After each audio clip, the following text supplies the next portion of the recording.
And we're a goer.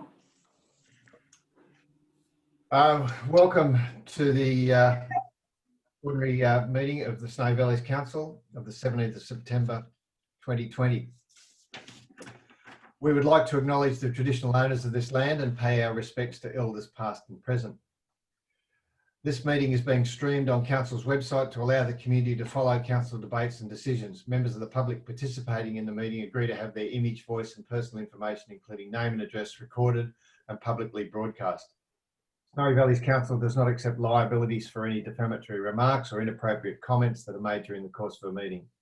Any part of the meeting that is held in closed session will not be streamed. Please ensure that mobile phones and other electronic devices are turned off or in silent mode for the duration of the meeting, and no recording of voice or images is permitted. In the event of an emergency, please evacuate the area closest to the next exit. Council is currently operating under the temporary provisions of Section 447A of the Local Government Act, which allows for online meetings, and the provisions of the Act take precedence over any conflicts with the adopted Snowy Valleys Council Code of Meeting Practice. Councillors, that brings us to the agenda, but before that, I'd just like to let the community know that we're having a few technical details, and this will be a little bit delayed. I'd also like to congratulate Councillor Bruce Wright on receiving his investiture of his Order of Australia Medal yesterday at Government House, Councillor Wright. So congratulations on that. Well done. Councillors, apologies and leave of absence. There's no one. Declarations of pecuniary interest, councillors. Mayor Hayes, I have a declaration of pecuniary interest in relation to 10.6 about a training opportunity, and I will leave the room during that discussion. Thank you, Councillor Ham. Mr. Mayor, if I may, Councillor Ham, you're leaving for the vote as well? Yes. Thank you. Public forum, just for the community's interest, we were addressed by some representatives of a local group regarding the TransGrid HumeLink prior to this meeting. Councillors, confirmation of the minutes of the previous meeting. Councillor Risselman, Councillor Ham, and arising from those? If I may, Mr. Mayor, I'd just like to bring up in the about the council committees, and I'm very aware, and I think most of the council area is very aware, that Section 355 committees are being under discussion at the moment, and I would like to congratulate council's staff who are working very closely with these committees to come up with the outcome everyone's happy with.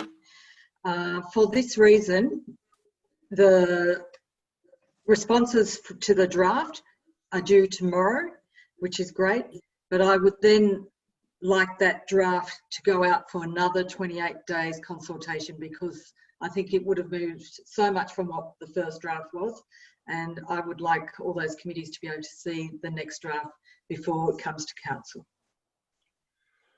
So you're moving, in addition to adopting the minutes, you're moving a recommendation that we put the 355 committee out again for another 28 days following its rewriting. Well said, Mr. Mayor. Thank you. Do I have a seconder? Councillor Wright. Any further discussion on that? Councillor Cross. Mr. Mayor, I think it needs to be recognised that people take a lot of time to filter through what the changes are going to be about, and I think Councillor Ham's suggestion is a really good one to allow communities to really, because I know the Talbingo Progress Association has had taken a lot of time to consider, and I think that this is a really good move. Thank you, Councillor Cross. Nothing further. I'll put the CEO. Mr. Mayor, as that item is not on the agenda, you'll have to also declare this as urgent business, or you could leave that operationally for the staff to extend that time period under a delegation. We can't bring it up as part of the minutes, previous minutes? You can, but if you're going to resolve on the matter, it needs to be urgent business. Yeah. And is it urgent? I'm very happy for it to be delegated to staff. Okay. And the CEO happy to do that? Happy to extend that time period for that. That's certainly an important matter in the community, and the extra time will allow people to participate in the health checks and provide further comment to those documentation. You're happy with that, Councillor Wright? Thank you. Okay, moving on then. Anything further from those minutes? Nothing. Councillor Larder? Nothing? All in favour of adopting those? That's everyone. Thank you. Notice of motion rescission. So we've got notice of motion 7.1. Councillor Pritchard. Moving that. Do I have a seconder? Councillor Smith. Councillor Pritchard, you speak to the motion. On mute, Councillor Pritchard. Still on mute, Councillor Pritchard.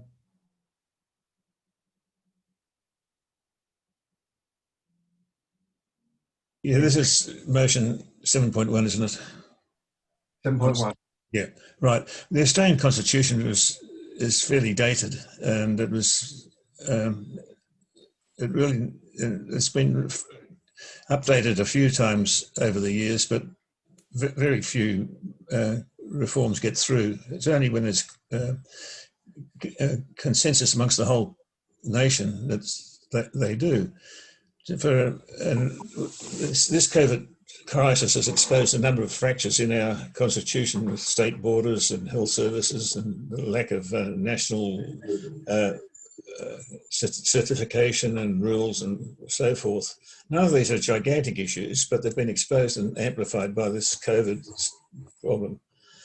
And I think it's time that we looked at it again, and also it's time to give people something to dwell upon in the future. At present, is to improve our future national organisation. And everyone every night looks presently at the awful COVID results. It's become little wonder people are getting depressed and having mental problems. So we need to have a light on the hill. If this sort of thing will occur again over the future years, so we need to tidy up our constitution. But there's a very good article that I sent around to you all that highlights the difficulties in this, and highlights that it should start from the bottom up. It shouldn't be from one government or one political party imposing constitutional changes from above. And it's something that needs to be chewed over across the nation for many years and gradually make a submission that will get through. So fundamentally, I think that local government is the level of government that's closest to the people. I think it should be initiated from that across the nation, not just from one state, but trying to get all the states together in unison and keep politics out of it and keep and get everyone aboard. But it's the light on the hill I'm talking about, that we need to modernise our constitution and move away from the colonies which are using the rivers as boundaries in the days when it was all bush. We need to. My brief really is about the present health system. In the health, for example, even in our little town, we have a primary health network having a COVID testing unit, and then we have the hospital, which is a state body, having a COVID testing facility. And this health is a classic example of fractured responsibilities that impair the delivery of health services. You see the problems with aged care, you see the problems with the borders, but it's not only health, it's just in everything. I mean, to have extradition from one state to another seems absolutely ridiculous. But anyway, we need to get the conversation going, and I can't think of anywhere else to get it going but at this local council level. Thank you, Councillor Pritchard. Thank you for starting the conversation. Thank you for continuing it. And thank you for sharing information with us. Councillors, any other speakers? Councillors, I'll put the motion all in favour. That's unanimous. Thank you. Thank you, Councillor Pritchard. Thank you. Now, moving on to the notice of rescission. Now, this doesn't mean, of course, that we're throwing the baby out with the bathwater. What this is more about is to change. We're not, but we're looking at changing the semantics, I guess, of the whole. And I made a suggestion for a third recommendation there. Could we put that up for people to see?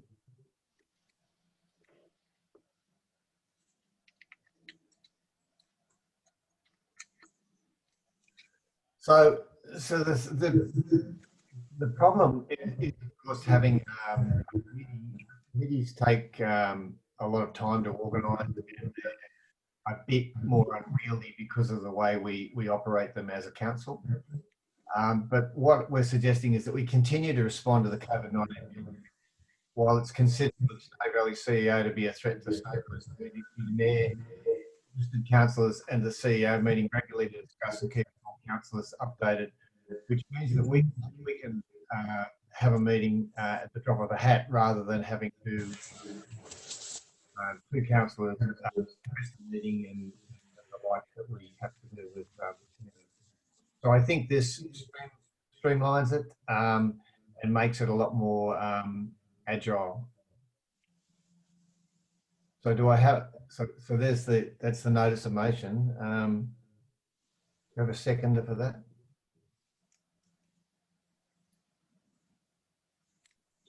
It's a decision motion, but it's while it's rescinding the first one, it's actually I believe giving us a better outcome.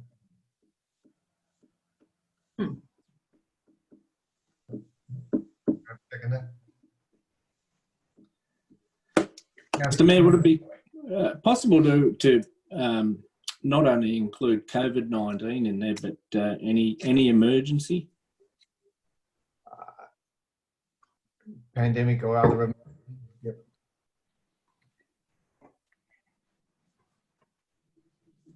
Thanks, Councillor Lada. So we've got a second to Councillor Cross.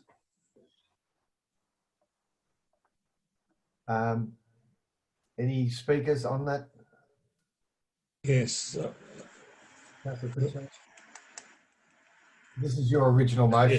Yes, yes, my original motion I put up to have a small committee set up, and I stand by that now. And the reason I put it up because the Department of Health, well, the council has a definite and important role in public health.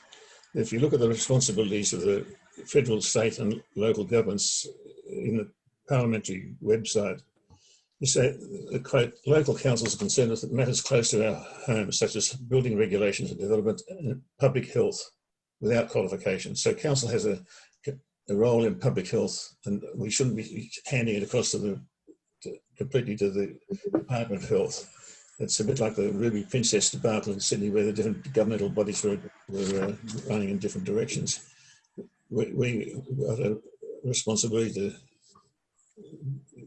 react quickly to anything that's in our area and not go through the government. You see, this bit of paper, as you can see here, is from the Murrumbidgee Regional Health Service about COVID health, what to do with the COVID things. Now, if you look there carefully, there's no mention of a face mask. There's distancing, hand washing, and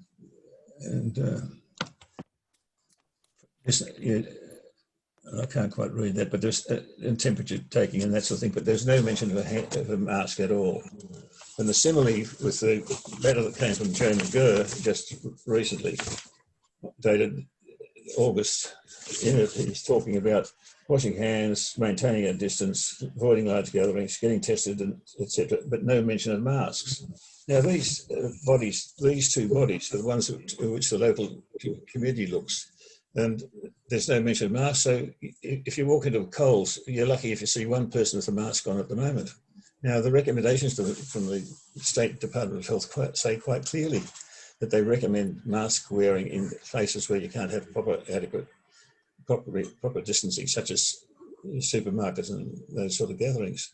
So you can't rely on the local recommendations. We have to work out which ones I think are applicable. We might have a lull in this virus at the moment, but it's not going to go away. We'll soon be like Europe, which is having a second wave and killing more and more people. So we need to keep our finger on the pulse locally and react quickly. But in our case, it's even worse because we're near the Victorian border, and we're going to have fruit pickers and all sorts of people going through the area.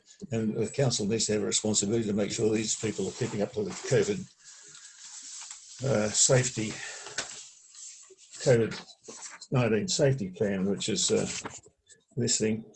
And the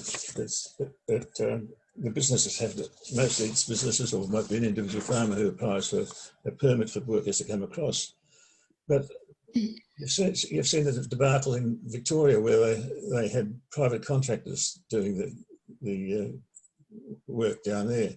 Well, most of the contractors we have for the fruit picking are private contractors. And I'm not saying that, or let's put it this way, they're not experts in health. We need to have a responsibility to make sure that the workers that are coming from the other states, and particularly the contractors and particularly the employers, are keeping strictly to the safety plan. Now, maybe the health department's doing that, but we're kept in the dark. We still don't know. We're kept in the dark about everything to do with the COVID testing and so forth. Because the building down the railway precinct hasn't got a sign on it, but it's part of the primary health network. We don't know who goes down there or what. We need to have a committee looking at all of the issues with COVID-19. And I don't think the Mayor, with all due respects, or the CEO, with all due respects, are fully over the top of the health issues here. And my original motion I stand by, and I will vote against this rescission motion. Okay, thank you, Councillor Pritchard. The intent of this is to use the expertise of yourself and Councillor Larder, and to try and make it quicker in what we do, and to get rid of a lot of the bureaucracy around it. But anyhow, thank you for your comments. Any other speakers? No. Speaking for it, please, Mr. Mayor. I believe that the point 3 of this particular motion that's been put encourages us to be very proactive in relation to the COVID pandemic, and it's really, really important that we have an understanding and a respect for the role that you and the general manager play in any of these situations that come to Snowy Valleys. So I would support the actual motion of rescinding and the motion of having the pandemic continue to be responded to by the CEO and Mayor and the councillors. Yep. Okay, thank you. Any other councillors? CEO, could I have that back on screen, please, so I can see the voting? It is up on the screen now. Would you like me to read that out, Mr. Mayor? No, I think we can all read that. I just need to see all the faces and the hands. I think okay, so I'll stop point of sharing. order, I think that it's a rescission motion. It's a rescission motion. The original motion should be dealt with separately to this other one. You can't really combine them both together. Happy to do the first two and then the third. So, seconder, are you happy just to do the second one, the 1 and 2? Thank you, Councillor Cross. Nothing further. I'll put the motion. That's the motion of rescission 1 and 2. All in favour? So that's 8 in favour and Councillor Pritchard against, and Councillor Larder, 7 in.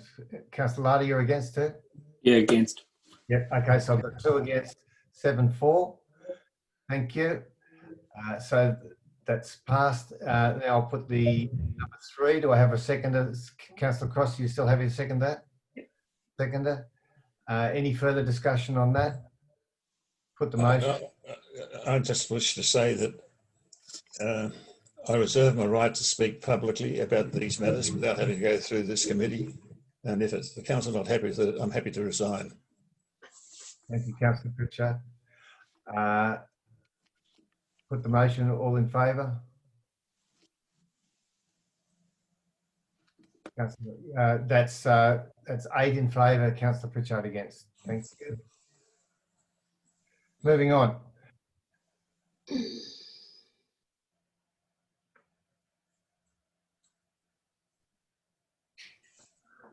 Take me to election of deputy mayor. Getting all the hard ones over with first. I'll hand over to the CEO on this one. He is holding some nominations. Do we have any nominations from the floor? CEO. Mr. Mayor, I have a nomination from Councillor Ham, and that has been seconded by Councillor Cross. And I have a nomination from Councillor Larder, which has been seconded by Councillor Hayes. And both nominations have also been signed off by the nominee. So that meets the requirements under the Act for that matter. Thank you.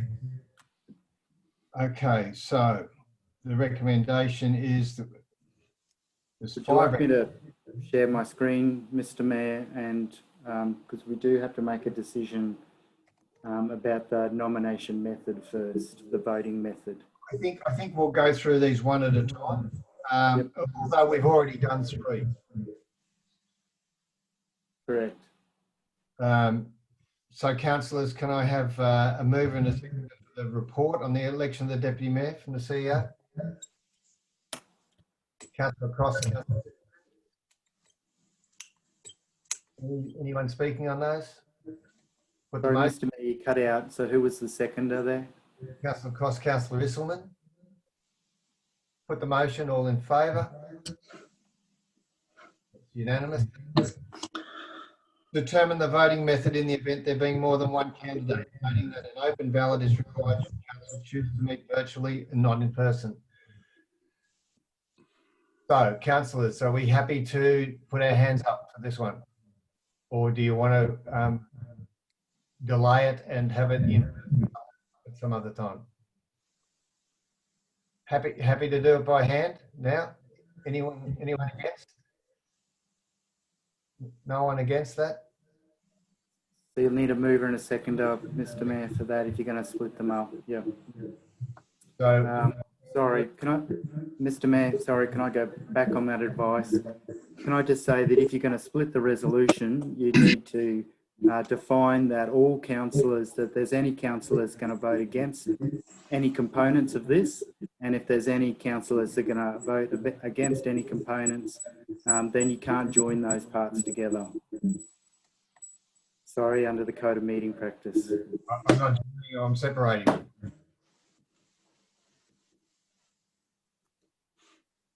Okay, that should be all right because it's about multiple items on the agenda.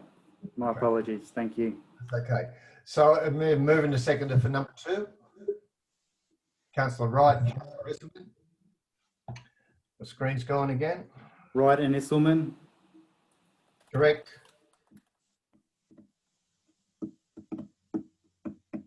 So I'll move that. All in favour?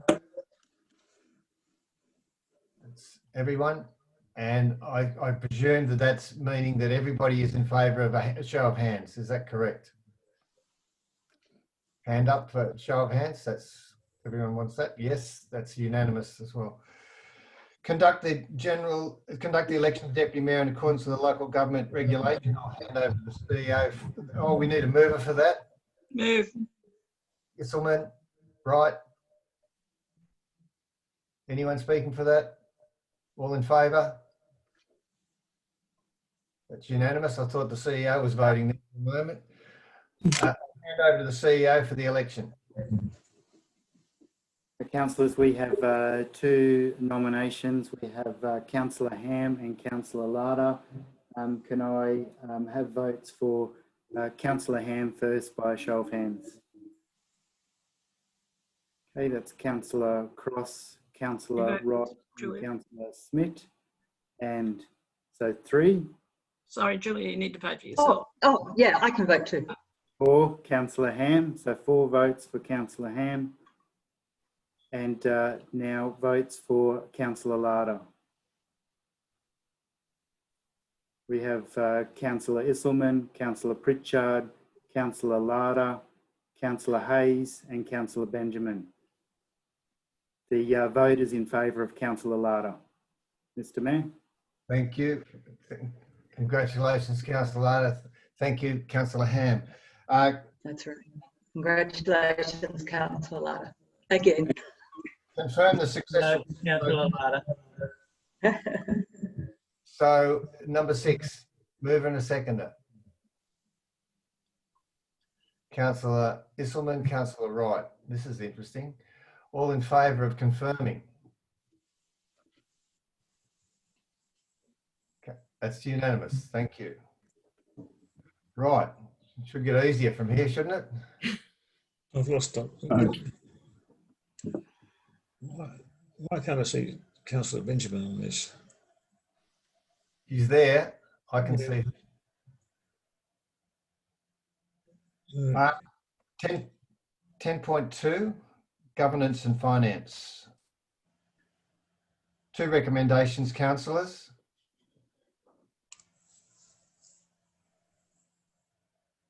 Move Councillor the recommendations. Cross and Councillor Isselman. Councillor Cross, any comments? I think until we maintain the status quo, until we know what the Boundaries Commission is going to do. Okay. Anything further? Simply given the fact that the referendum has to be conducted and that at the present moment such an expense to council would be unrealistic. Might I note that given the current pay of councillors, the referendum would be the same cost as having 2 councillors for 4 years anyway. Roughly. Is that correct? Yeah. All right, I'll put the motion. All in favour? That's unanimous. Thank you.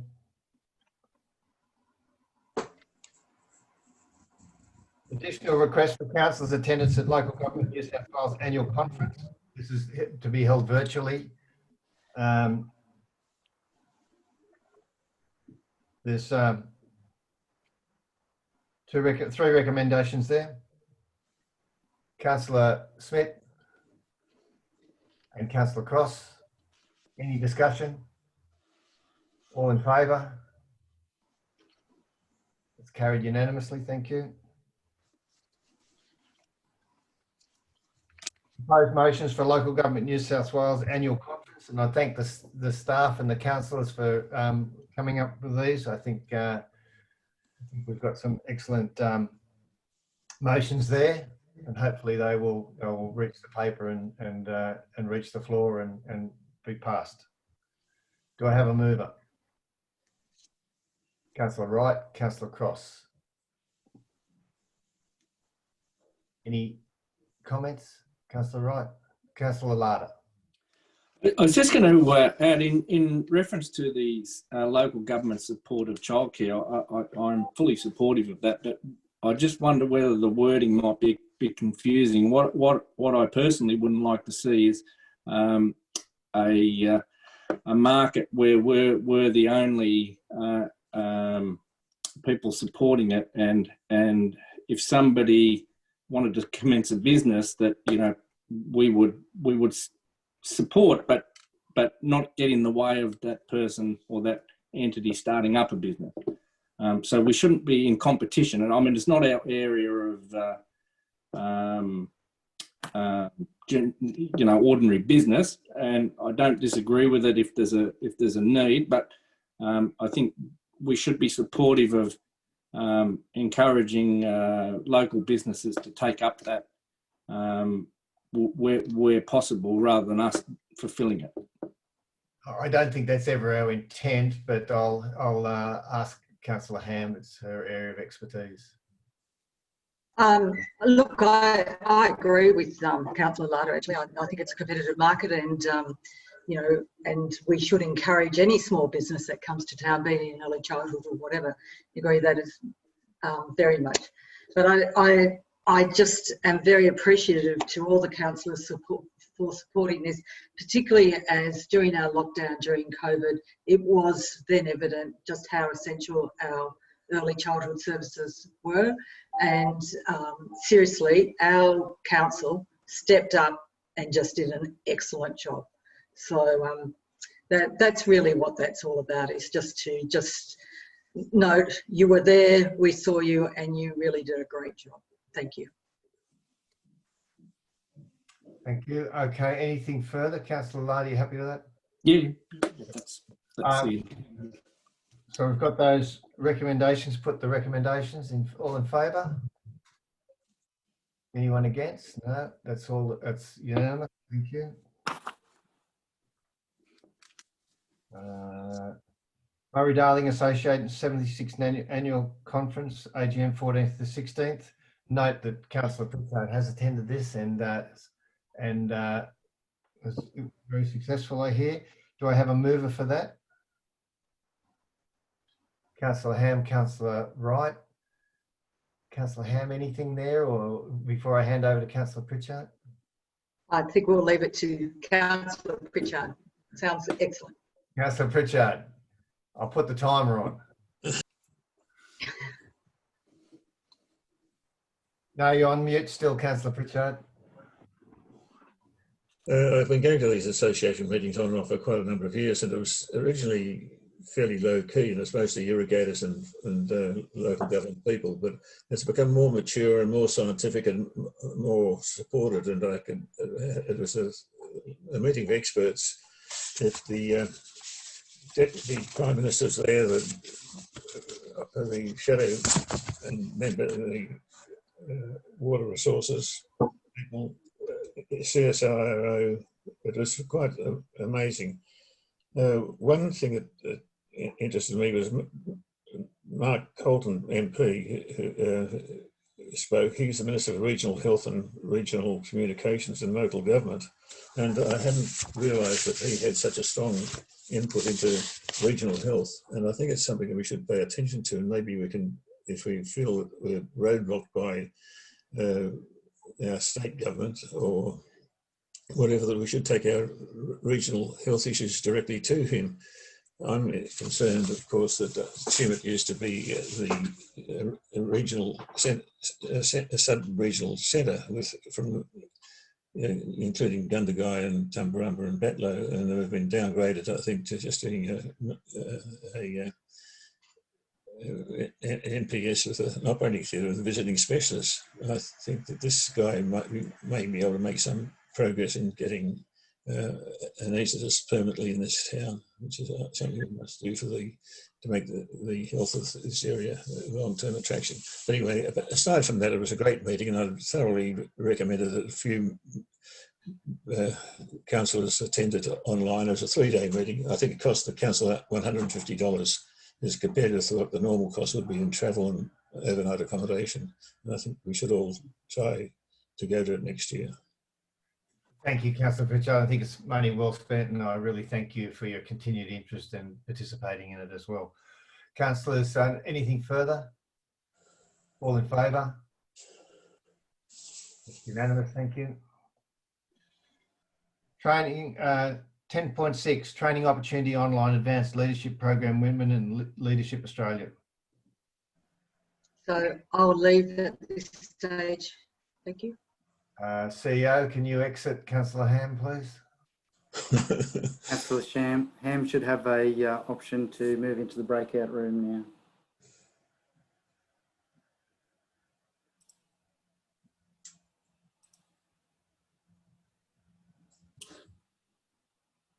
How's that going, Councillor Ham? Can you see that option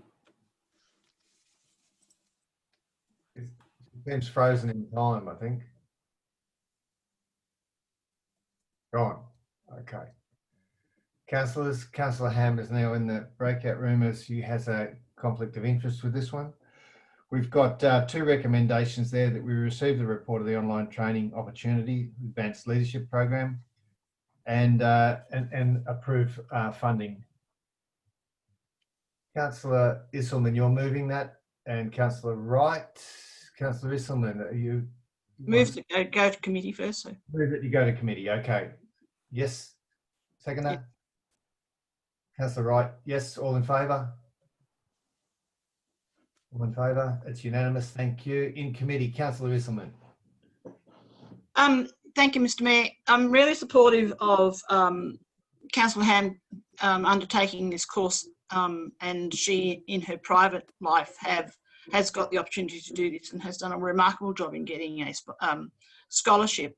I'm just not sure that at the present moment, as councillors, we should vote to have money spent on one individual when we haven't necessarily discussed it previously. But I'm very supportive of Councillor Ham attending this, and I'm interested in supporting her, but not in the complete amount. But thank you. Thank you, Councillor Isselman. Other councillors?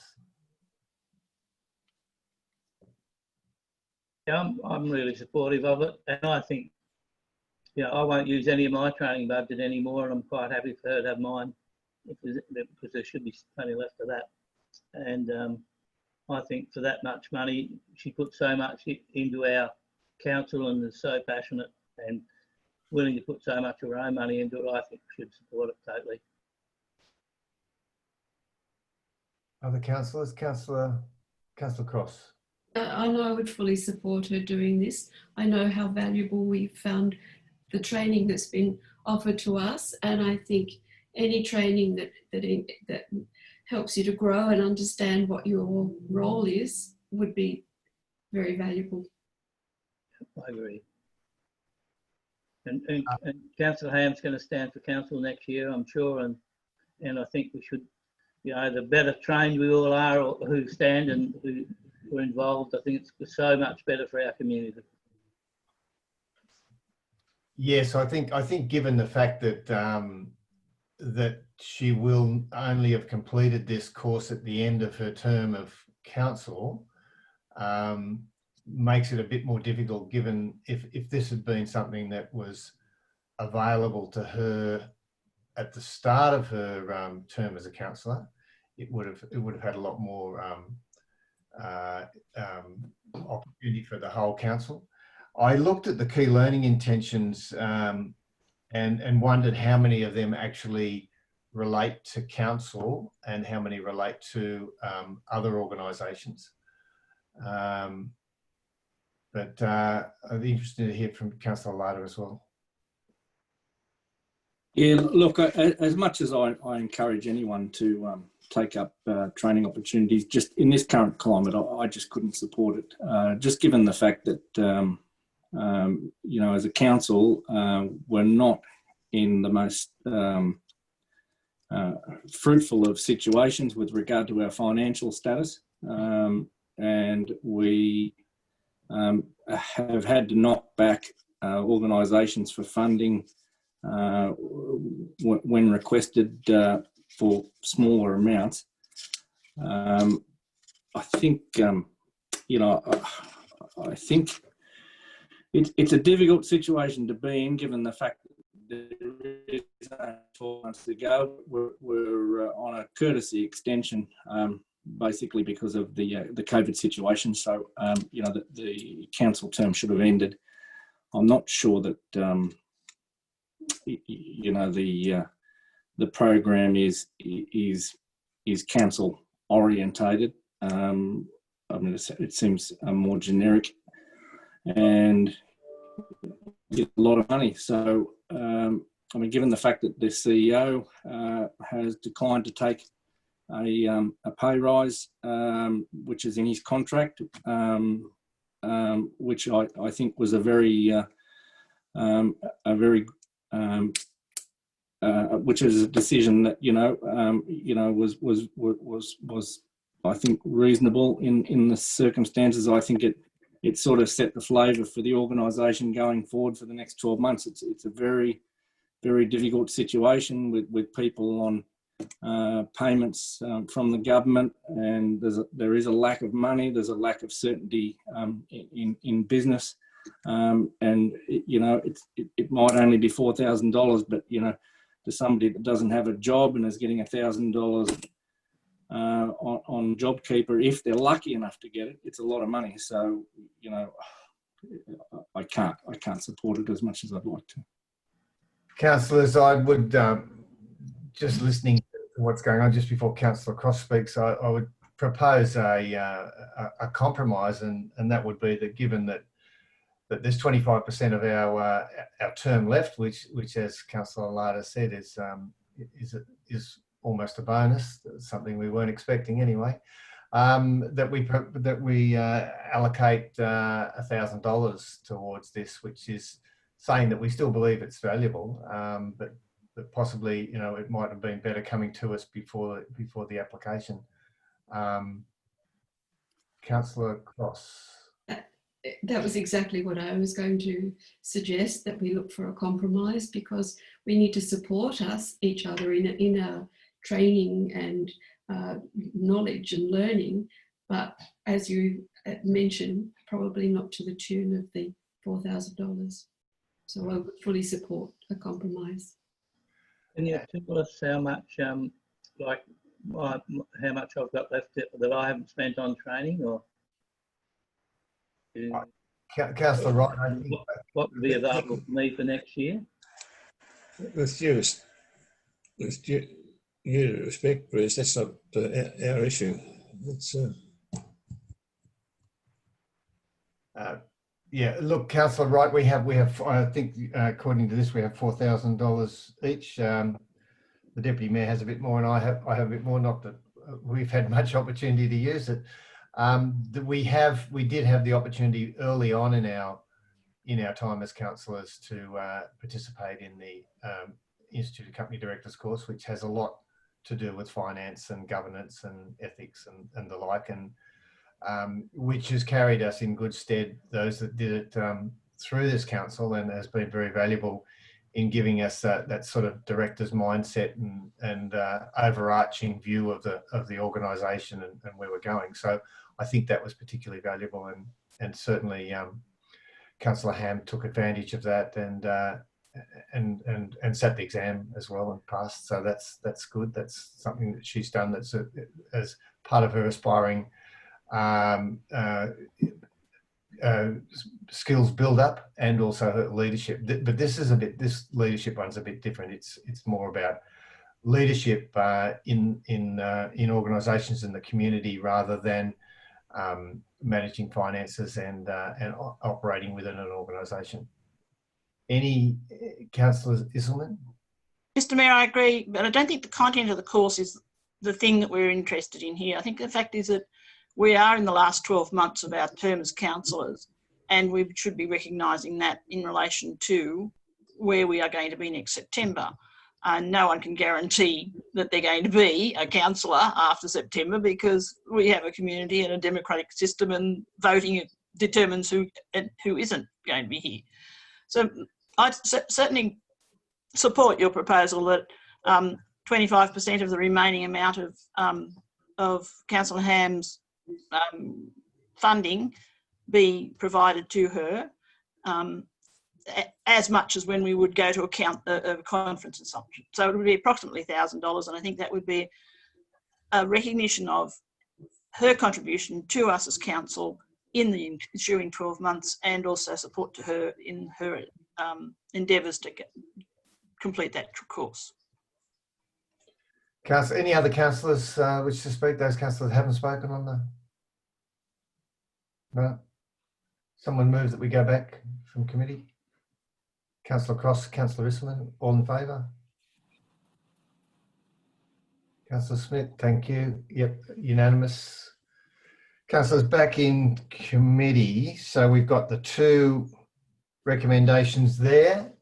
My compromise was that we change that value to $1,000. And take out the last section of the wording. Yes. Yep. Would you be happy with that? Councillor Isserman moving that Thank way? you. Yep. Councillor. Anything further? Councillors, I wouldn't like to think that councillors would stop putting forward courses that they'd like to do because of this resolution. I just think that it's best if they come to us first. I'll put the motion. All in favour? Mr. Mayor, sorry, the cut out a little bit at my end. I'm not sure if it's everywhere else, but I didn't catch the seconder for that. I think I had Cross and Isselman. Isselman, then Cross. Yeah. Yep. Okay. Thank you. Sorry. And you got the rest of what?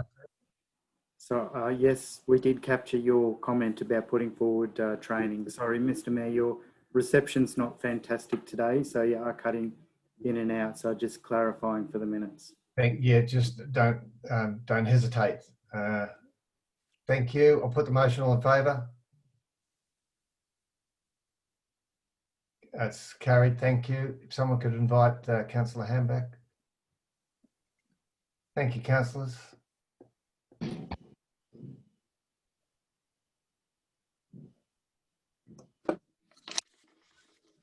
Councillor Ham's just on her way back in now. Okay. I will let her know what happened. Just arrived. Welcome back, Councillor Ham. Councillor Ham, welcome back. I'm happy to tell you that recommendation 1 was passed and recommendation 2 was amended to give you the value of $1,000, which is the 25% of the funds requested, basically, which equates to the fact that there's 25% left of your term. Thank you. Moving on. 10.7. Sorry, I was muted. Thank you very much, everyone. I didn't notice. You've always wanted me muted. I'm not working. My internet's not working terribly well, Councillor Ham, as well. So 10.7, council meeting dates. Councillor Ham, Councillor Wright.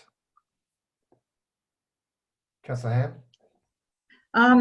I'd actually like to talk to the Chief Financial Officer about this.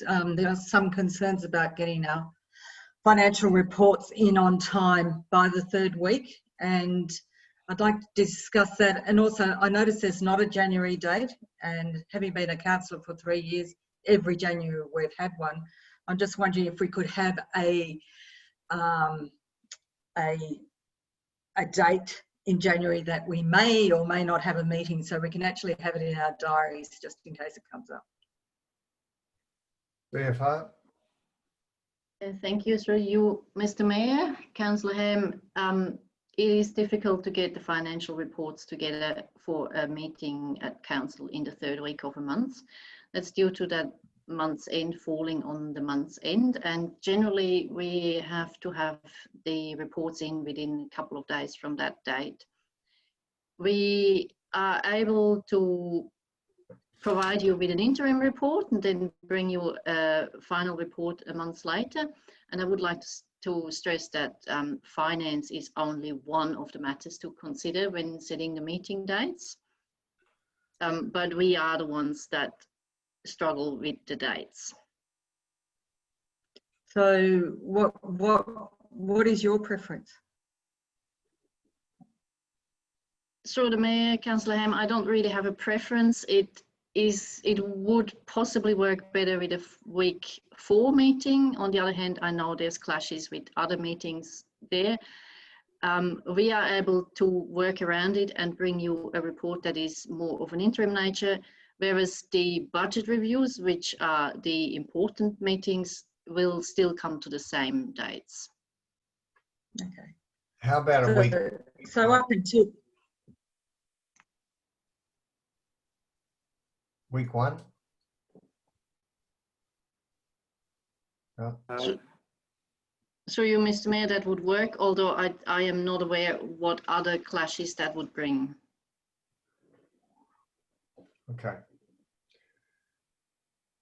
Though it has been working, you know, we've been working with interim reports anyhow, is that right? Through you, Mr. Mayor, Councillor Ham, yes, there have been interim in as much as we have had movements after we submitted the reports, and that's obviously not gone to council. That's then reflected in a month later in the next report. Yeah. Okay. Mr. Mayor, may I just reiterate what the CFO has said in that the reports that are required to the council meeting are about investments. The financial report we provide is not a requirement, and it is an information report to keep councillors updated. If there are any significant movements outside of that, we do discuss that and circulate information to the councillors. And the report the council is required to resolve on is the quarterly budget review, which has all the information when it is put up to council for resolution, and we do work through and workshop the detail of that.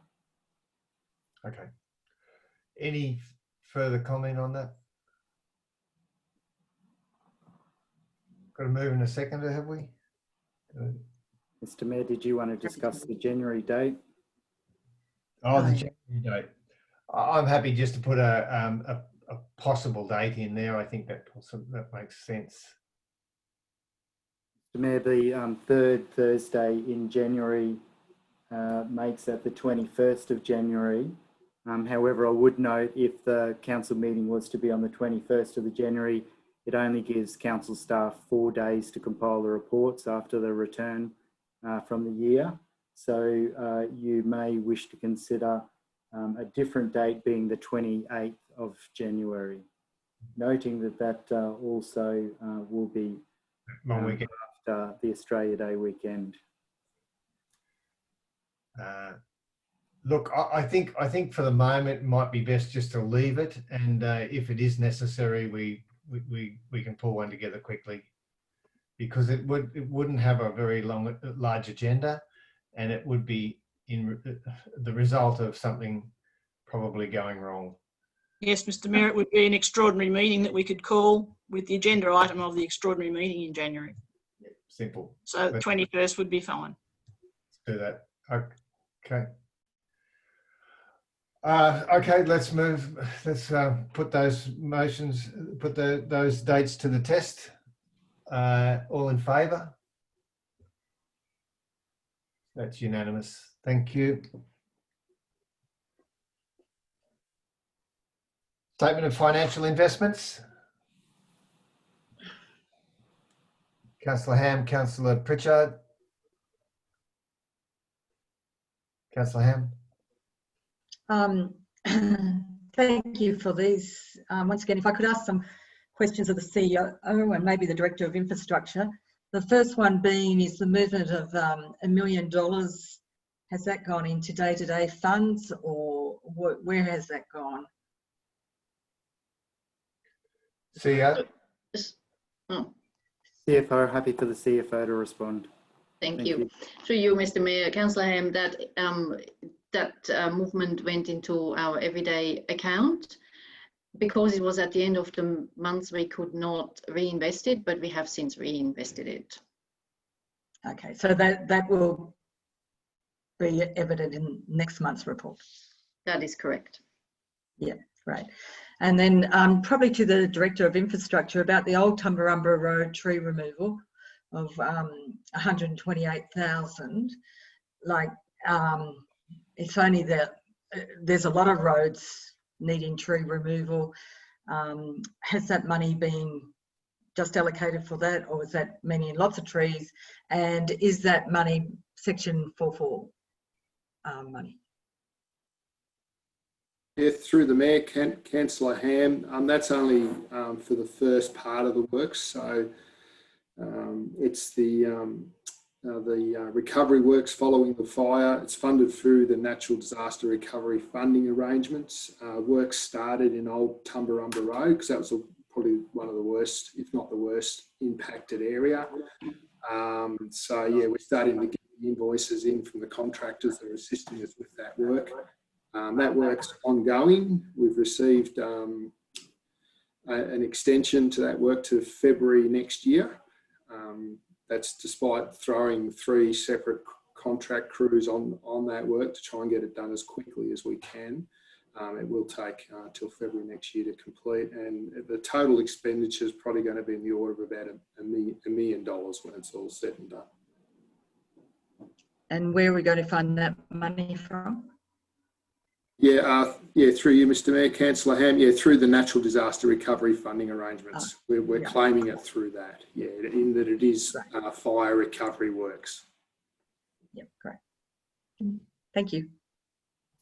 Just another question about the reimbursement of Section 44 bushfire costs. I noticed we got 1.3 million. I thought it was going to be 2 million. Is there any more money to come, or is that it? Have we got all the money we wanted or we needed or asked for? Through the chair, Councillor Cross, this is the remaining payment. It was in total about $2 million.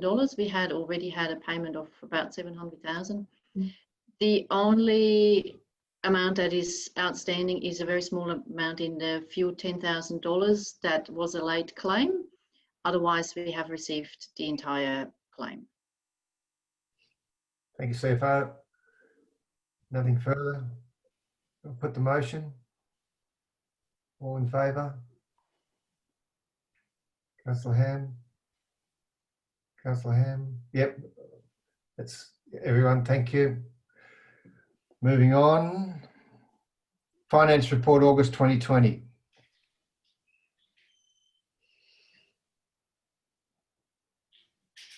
Councillor Isselman?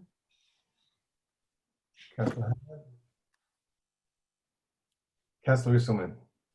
If I may, Mr. Mayor, just a question on the report. The Batlow Cannery demolition and the costs involved. I'm wondering if that money we received has covered the full cost, and if not, what other costs were left over and were they funded? Okay, another question for the CFO. Thank you, Mr. Mayor. Through you, Councillor Isselman. The entire cost for the demolition was around $1.2 million. The original funding that we had set aside was $240,000. With the additional funding received now, that left us with a shortfall of around $65,000 to $70,000, which was covered from a different funding stream, the business case report, which was sort of associated with the same project. Thank you. That's excellent. Good outcome. Thank you. Councillor Ham?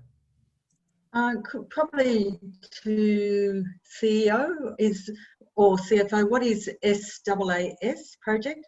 And that's 112 Ks for software maintenance, which seems enormous. What did we get for 112,000? CFO. Yep, thank you, Mr. Mayor. Councillor Ham, SAAS stands for Software as a Service. It is actually a project that we are moving our ERP, our Enterprise Resource Management System, into the cloud. This is a licensing fee, and it has been accounted for with savings in other areas in the IT department. So is this 112,000 an annual expense now? It is an annual expense. Sorry, Mr. Mayor, through you. It is an annual expense, but we already had budgeted for license fees. It's just moving from an on-site service to a cloud service. Which has to be an improvement. We hope so. Yeah. Okay, anything further on that report? Mr. Mayor, may I just clarify, because you cut out slightly, that Councillor Ham was the seconder to that. So it's Councillor Isselman that's moved, Councillor Ham the seconder. Correct. Thank you. Okay, all in favour? It's carried unanimously. Thank you.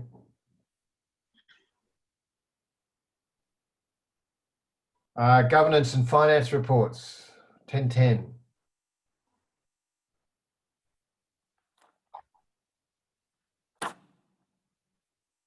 Councillor Isselman, Councillor Ham. Mr. Mayor, I'm wondering if I could move that point 3 of this motion be taken to confidential. And the reason, Councillor Isselman? I don't believe we can debate it in an open forum when privacy matters are related to this particular decision, and we do need to have a debate about the motion. Okay. Given that I second that. Okay. So we've got a motion that we move 3 into confidential on the grounds that it relates to a person, and you wish to discuss them and the debt, correct? And that gives us the opportunity to discuss it in confidential. So all in favour of moving 3? Councillor Larder? That's unanimous, that's moved. So we'll discuss that in confidential. Thank you, Councillor Isselman. We've got 1 and 2 remaining. Councillor Isselman, Councillor Wright. Councillor Isselman? Yes, Mr. Mayor, I understand from looking at this report that number 2 is quite a significant array of various different write-offs that the Chief Financial Officer has identified, and they're significantly small amounts in themselves. So I think it can be dealt with as is. Thank you, Councillor Isselman. Anything further? All in favour? Cheers, Councillor Ham. That's carried. Thank you. Unanimously. Moving on. Adoption of audit matrix business rules. Mover? Councillor Cross? No. Councillor Cross? Councillor Larder? Discussion? Put the motion. All in favour? Carried unanimously. Thank you. Transgrid HumeLink. 6 recommendations, councillors. Councillor Ham. Councillor Isselman. Councillor Ham. I'd like to move into committee about this, if that's okay. Seconder. Councillor Isselman. All in favour? Unanimous? First up, I'd just like to acknowledge the Sanja, who came in the public forum today and gave a very good presentation about Transgrid and the impact it's going to have down the Yavan Creek, Lower Bago and Willagillabung area. She spoke with a lot of passion, and you could tell that, you know, this is quite a upsetting occurrence for the people in those areas. And there was a bit of optimism there that Transgrid may change part of the route so that the Yavan Creek is not so badly impacted. One thing I'd like to bring up is the possibility of adding an extra recommendation that should they go ahead with the power lines, well, where they go ahead with the power lines, because it will happen, is maybe that we recommend that those areas where the power lines have 100% mobile connectivity as giving back to those isolated communities through which the power lines are going to go through. Okay. Other speakers? I certainly agree with that addition to this particular motion, Mr. Mayor, but I would also look at point 3, continue to advocate for the Snowy Valleys community to be adequately consulted and compensated. Yes. Okay. And possibly go into the political arena of saying by an annualisation. I think we need to support these people, and I do think that we have the capacity to ask that and get involved in what their compensation is. It's a really good point. Councillor Smith. I'd like to just make the comment that the lady that spoke to us so very well and intelligently also made the statement that she represented a meeting of about 100 people at Yavin Creek. So she was not just an isolated individual making her statements, but she was speaking on behalf of quite a large section of the community in that area. And that I believe that reflects fairly accurately what a lot of people are feeling and the concerns that they're having about the power lines going through all the way along the proposed route, not just the Yavin Creek section. So it is important for us to continue to lobby and to get as much information and feedback coming back to the community from TransGrid. Thank you, Councillor Smith. And there's no doubt they're particularly well organised and passionate. Councillor Wright. I agree with Councillor Ham about the mobile phone reception, because along the whole route and have probably be much better for bushfire fighting, having that extra cover on some of those more isolated areas. Councillor Pritchard. Yeah, when TransGrid made the presentation, I was quite dismayed really how little compensation they're going to make. I think it's a big issue and it would affect other councils in the state. And I was wondering whether it's something that should be brought up to the local government, or at least the Shires Association meeting, to see if they've got to make a stance on compensation regarding the power lines throughout the state. They'd have the legal advice and the money to get some proper legal advice. I think that's worth considering, Councillor Pritchard. We should have a chat later on and work out how the best way. I think. Councillor Wright, anything further? Councillor Larder, sorry.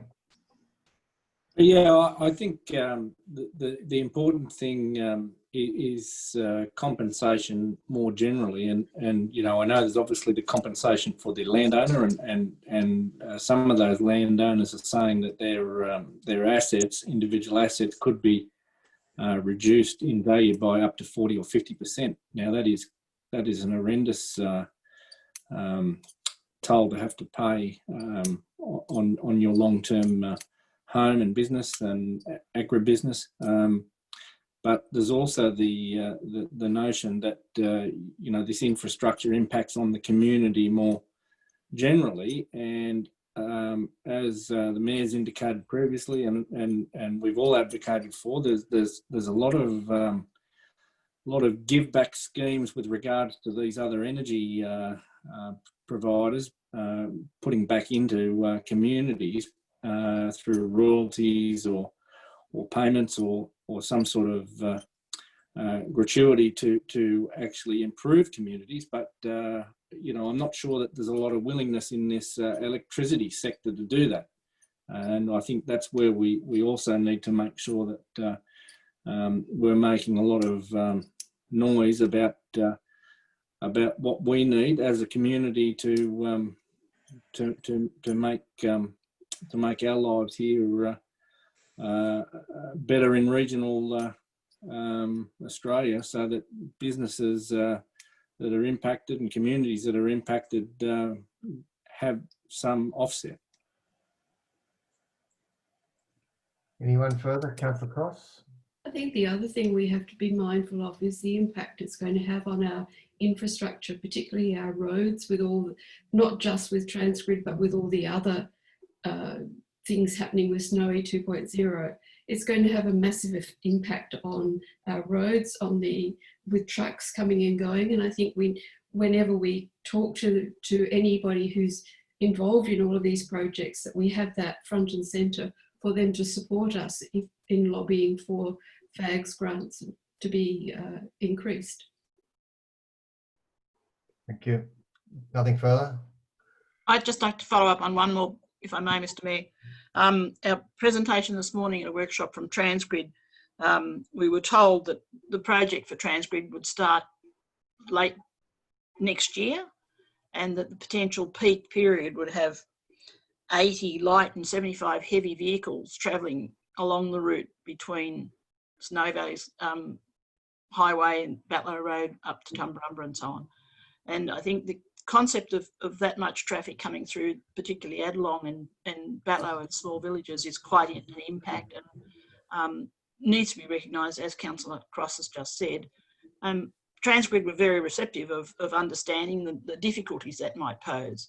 And it does pose a difficulty to people who are living in the valleys that we're discussing here, because they have children on these roads going to and from school and such like. So we have to be mindful of some of the community engagements and the community consultation processes that go on, that we need to look at as a council and support.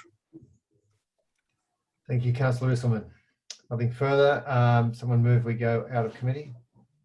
Councillor Larder and Councillor Cross, all in favour? It's unanimous, thank you. So, I've got a very unstable internet connection here, councillors, so just bear with me. I would like to add at point 3, Yep. adequately consulted and compensated. Okay. And what, Councillor Ham? Yes, and so whether we can add to investigate the possibility of much better. Excellent. Councillors, I've just added a 7 and 8 to the recommendation, and what's been moved today, and that is that 7 requests that Transgrid consider allowing at reasonable cost mobile connectivity devices on its electricity transmission towers where there is no current secure mobile connectivity. The council allow the Snowy Valleys community to be adequately compensated. Advocate maybe. We have point 3. We have point 3 there. Continue to advocate for the Snowy Valleys community to be adequately consulted and compensated at the end, rather than point 8. Excellent. And can we say compensated annually rather than a one-off payment? Different people might have different preferences around that. So if you left that open, then that could be part of the negotiation process. But you may, if you wish, add that word in. Or with a preference to? Because she spoke very strongly about that today, that the residents were all preferring an annual payment.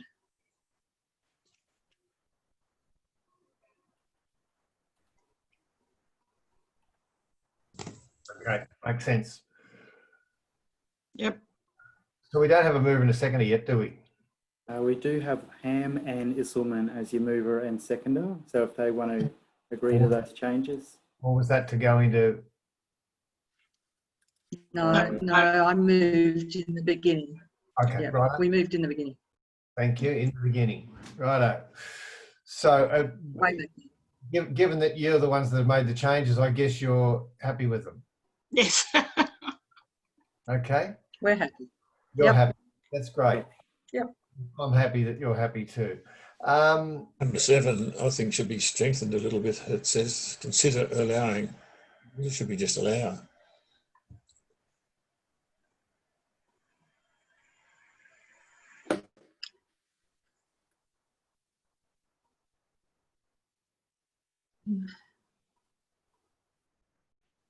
Okay, thanks, Jeff. Mover and seconder, happy with that? Yes. I wouldn't. I wouldn't say at reasonable cost. I'd leave it at their cost. Yeah, take a reasonable cost. Yeah. Request that TransGrid provide mobile connectivity. Yep.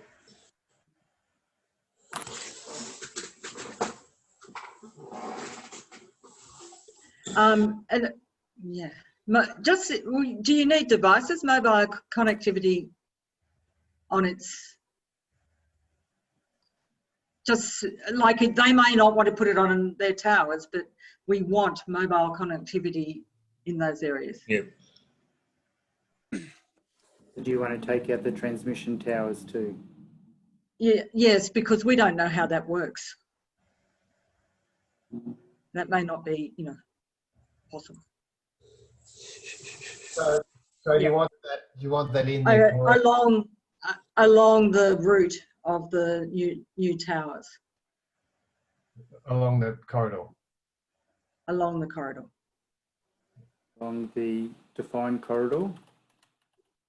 Yeah.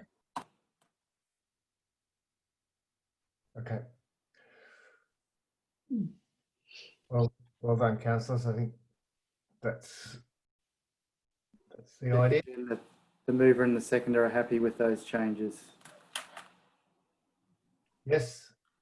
Any further comment? All in favour? That's unanimous. Thank you.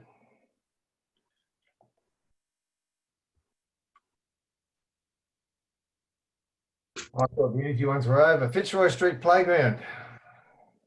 Councillors, Councillor Smith. Councillor Smith, are you moving that we go into committee, or are you moving that we? I wasn't suggesting that, no. You're moving the recommendations. That's right. Seconder, Councillor Cross. No, I wasn't seconding it. No, would you put your hand up? I know, because I was going to say, let's move into committee, please. Councillor Cross is suggesting we move to committee. Does she have a seconder? Councillor Risselman. All in favour? That's unanimous. We're in committee. Councillor Cross. It seems an awful lot of money to spend to put a fence around the Flying Fox, as well as additional costs annually to maintain that locking the gate system. And I'm wondering whether it would be better to relocate it or to take it down and keep it down and put something else in its place in that park. So perhaps we could ask the Director of Infrastructure if he could give us some more information, please.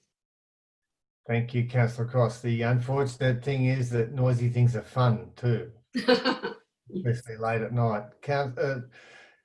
Executive Director, Infrastructure. Through you, Mr. Mayor, Councillor Cross. Certainly, the options you suggested are obviously doable.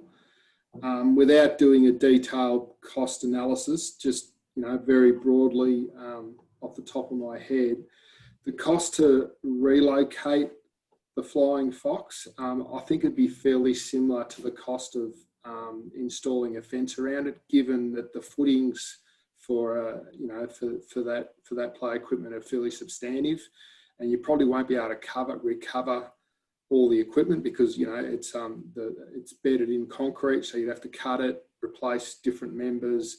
So I expect there'd be a fair bit of work involved in achieving that, and I'm not sure that it would be a significantly cheaper option compared to putting a fence around it.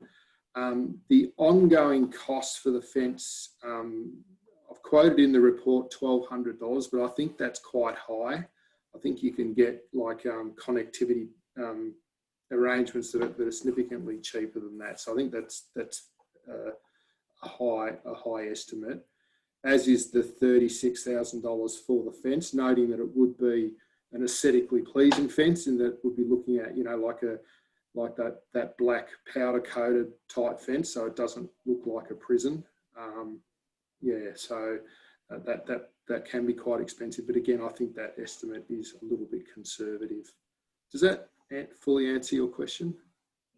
Is there going to be, are there going to be any other uses of the locking mechanisms that you're talking about?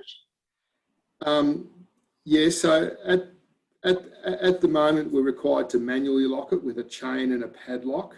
And we are also manually locking the toilets at night to discourage inappropriate behaviour.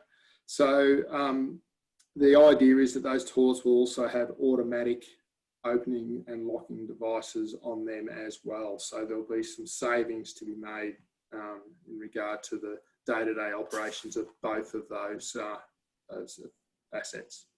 So really what you're asking us is to say about a fence, because the connectivity, the locking and so on will be actually used on other things.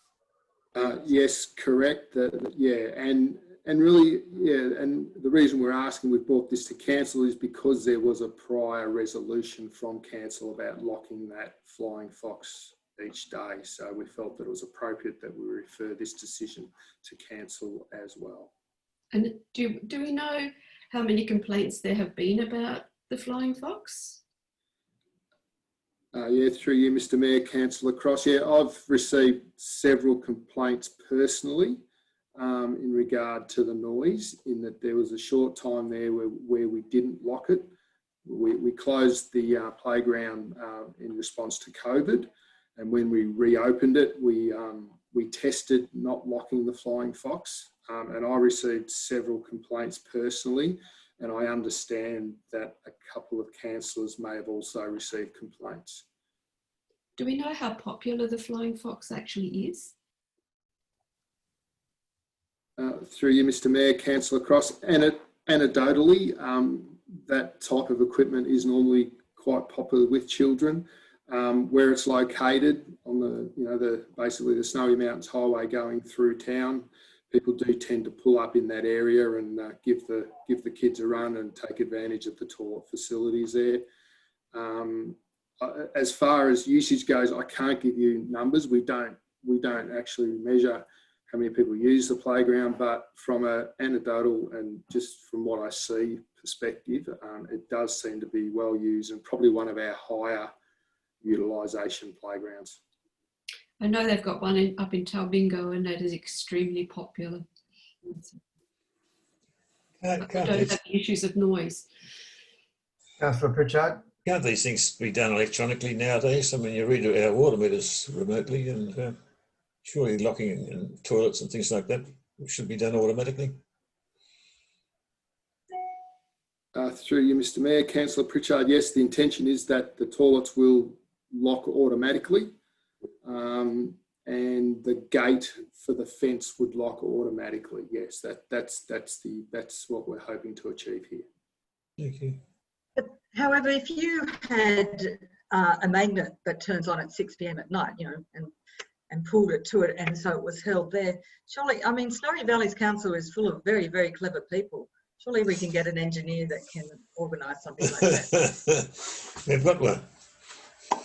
Councillor Isselman. Thank you, Mr. Mayor. Through you, I'm concerned that we're looking at spending money on a park that we really don't have details about its actual use. And there may be other parks in other areas of the council that have equally high use and haven't been considered for the funding of that, for that funding to be spent on that park. So I'm concerned that we're making a decision about things that we really don't have the details for. My issue is we could just simply stop the Flying Fox working. The park would still operate because people would still come and stop at the toilets, and the cost would be negligible. We would be able to test the locking devices on the toilets, which is the more essential thing for the whole Shire, and we move on. I just don't see that the Flying Fox is the issue here. Surely it's the funding for that, and where else or better could we spend that funding rather than there? I think, Councillor Isselman, the Flying Fox is a very popular asset. Certainly as I drive past, it's utilised a lot. And That probably doesn't mean we need to spend $35,000 on that park without looking at where else it could be spent for a similar outcome. And I think a lot of it's based around people complaining that it's noisy at night. Councillor Smith. I think it's a no-brainer. We're not talking about spending extra money. We're talking about changing the system so that we save money from having to lock it up at night to prevent this noise pollution. This is an item that is highly popular with all children that visit the area. And it would be, I think, a disgrace to remove that and to deprive people of that facility, even though we ourselves may not feel like using it. Councillor Larder. Yeah, look, I'd have to echo what Councillor Smith's just said.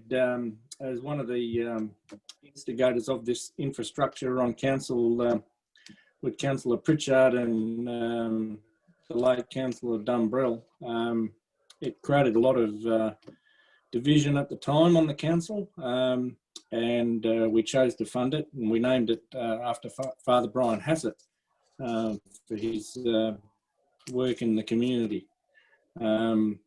It's a very popular park. It in my opinion, is iconic. It allows connectivity. It's in a beautiful spot. It allows people to pull up in town and get something to eat, and then bring the kids down to the park. It's been recognised as our feature area in Tumut from the point of view that we've now got a pump track, basketball set up, the skate park, in addition to new additions there, and it's a wonderful park. It's a wonderful asset, and as Councillor Smith quite rightly pointed out, the reality is here for an upfront spend of 36,000. The reality is that we're going to be saving money on this asset in the years to come, and other assets like the toilets, by not having to lock them up manually. So I would have thought that those savings that we can project into the future are well placed in providing that $36,000 to fence this facility. And there was a suggestion that may not be that much. Was I correct in hearing that? Executive Director?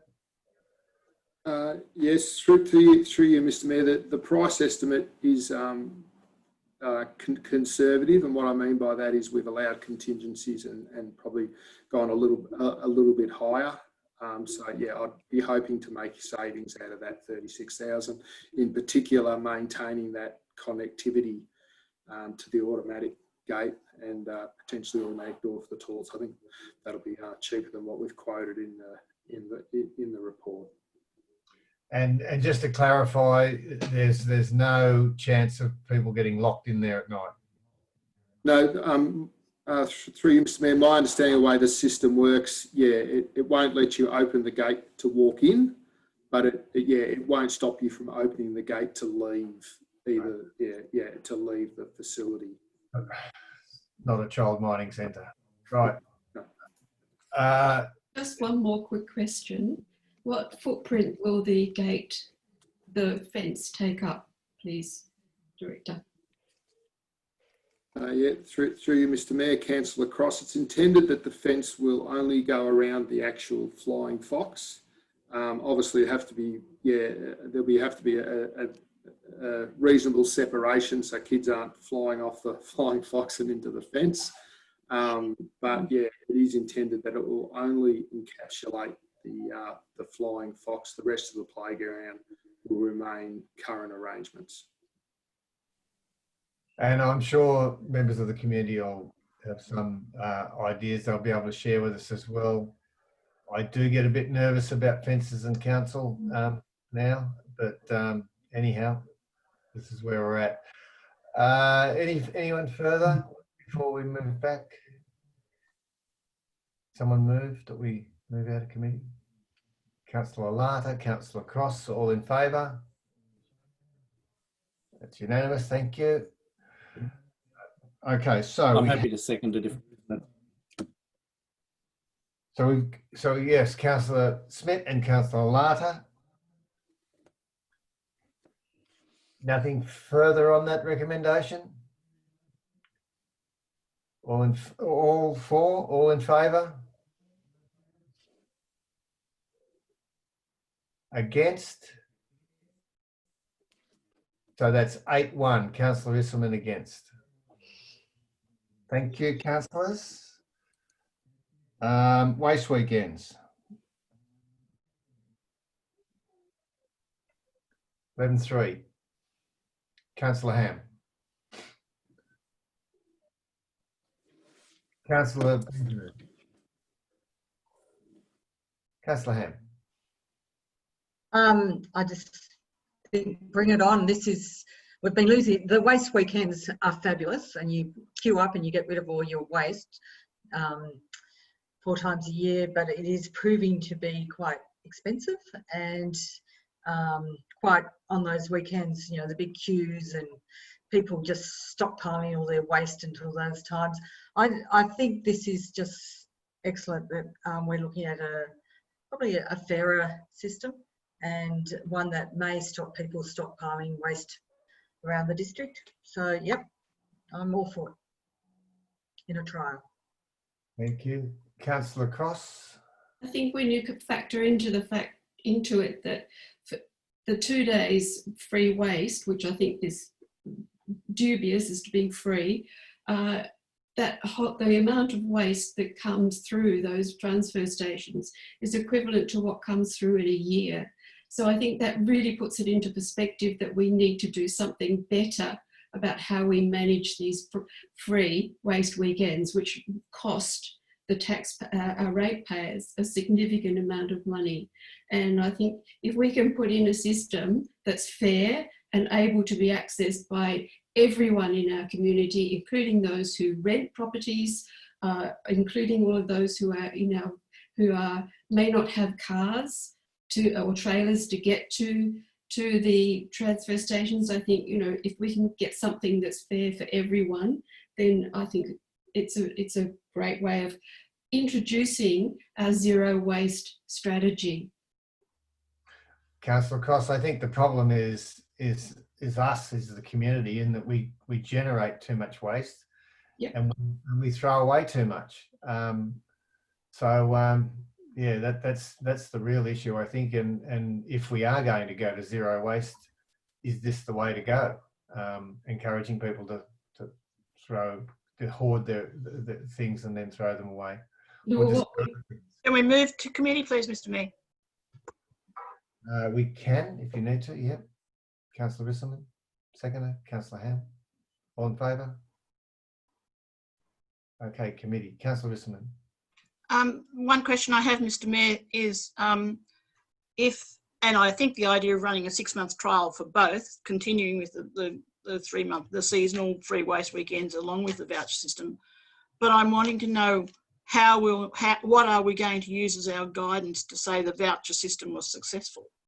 What are the parameters? What are we looking for? Where are what are we seeking to say? Yes, the vouchers were wonderful. What are we going to see? Look, I'm just personally, I would say that the smaller stations like Gadelong and Batlow will see increased traffic, people using vouchers, and we'll do away with the necessity to put on extra staff on those weekends on the season changes. So you should have a staff saving there. Is that correct, Executive Director? Or? Through you, Mr. Mayor, Councillor Isselman. Yeah, definitely a change in behaviour in regard to people being able to attend any of the transfer stations using the voucher when it best suits them. So we don't have the mass traffic issues that we're having with the facilities not being designed for that amount of waste. A year's of waste arriving in a couple of days. The facilities just, the Gilmore transfer station just certainly wasn't designed for that. And by having not that pressure that time constraints, we're hoping that the voucher system will also assist people in recycling more, in that they're not in a rush and trying to get in and out as quick as they can, and they can actually sort their waste, and we reduce the amount of waste going to landfill, and reduce the load on our infrastructure. And as you said, Mr. Mayor, we reduce those staffing requirements as well, all whilst providing the community with the same, if not a better level of service. Thank you. Councillor Cross. I think the other issue too is that we don't know, or it seems that commercial enterprises are taking advantage of those free waste weekends, which is really not fair.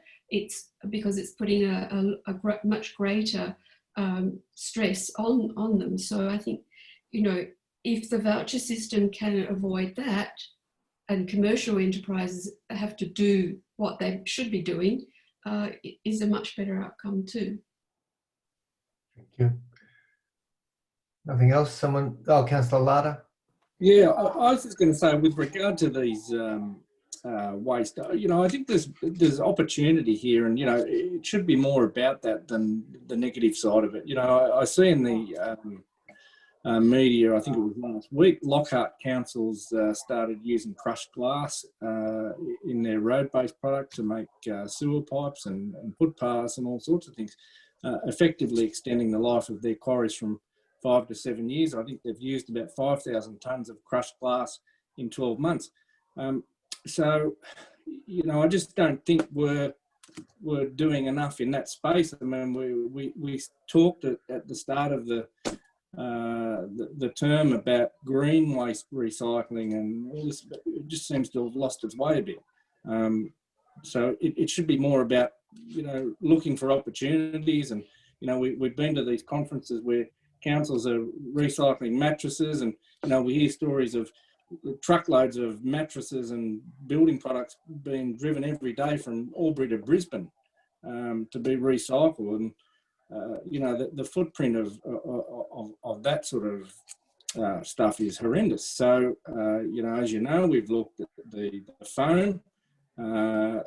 So, you know, I think we just need to identify some grants and assist the hardworking team in that area to sort of really make some inroads in this. And I know they're trying hard, but resources are thin on the ground with funding. It's difficult, I know, but I think it's more of an opportunity than it is a problem if we look at it that way. I think the other thing is that we've now got data to actually back up what decisions we make. But we do have the capacity to do a lot more recycling. You're absolutely right, Councillor Larter. And I would really encourage... And I mean, especially with Valmar, I mean, that's a partnership that's unique to us. I mean, it's something that we should be, you know, talking to them, you know, in regards to a project to sort of kick off. But I would like to say that it's great to have that data to back up our decisions. Thank you. Nothing further? Someone move that we... Councillor Benjamin, you'd like to say something? Thanks, Mr. Mayor. I just wanted to thank the staff for putting this together. It's excellent to see us moving forward. Just wondering though, do we know how many vouchers each ratepayer will be receiving if this is the case? Through you, Mr. Mayor, Councillor Benjamin. At this stage, yeah, we intend to, yeah, like we said, keep the free waste weekends going and introduce one voucher to begin with, see how that goes. And then, yeah, in our report back in June, in our follow-up report, we'll make a recommendation about the number of vouchers. If it's successful and we feel that it's worthwhile pursuing in the longer term, we'll make some recommendations in June about the number of vouchers that we could allocate. And we can sort of be a bit clever about it too, because with the introduction of the FOGO service and the composting, we can set up vouchers for people to be given, you know, a trailer load of compost. We can separate the vouchers Councillor Larder mentioned mattresses and all that sort of thing. So we can have vouchers for general waste. We could have vouchers for mattresses. So it's quite, the software is very flexible in how we set that up and how we get the best outcomes for both reducing waste to landfill and the best outcomes for our community. So we'll come back to councils in June with some recommendations in regard to that. Not really in a space yet to be able to make some commitments in regard to that at this stage. Councillor Iselin. Just following on from what Director has said, I'm encouraged to hear that could potentially allow vouchers to be available to people who have got concession cards, who might be rentals, and the rental property has been given the one voucher and it's been used by the previous tenant, and therefore the new tenant doesn't get one. And if they're low socioeconomic people, that's quite significant. So I'm pleased to hear that you've got that flexibility within the voucher system. Excellent. Sorry, Councillor Benjamin, did I cut you off earlier? No, all done. Everyone done? Mover? Move out of committee? Out of, yep. Councillor Iselman, Councillor Larder, all in favour? That's unanimous, thank you. Okay, the recommendations are there. Put the recommendations, all in favour? Carried unanimously, thank you.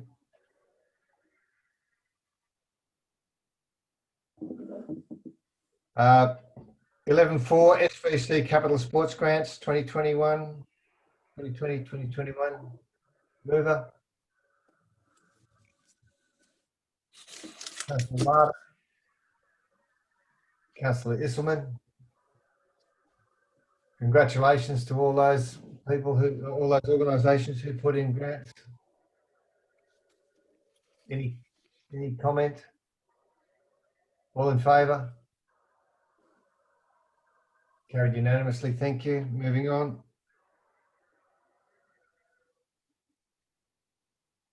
Tumba Caravan Park operating results. Mover. Councillor Smith. Councillor Ham, seconding. Councillor Smith.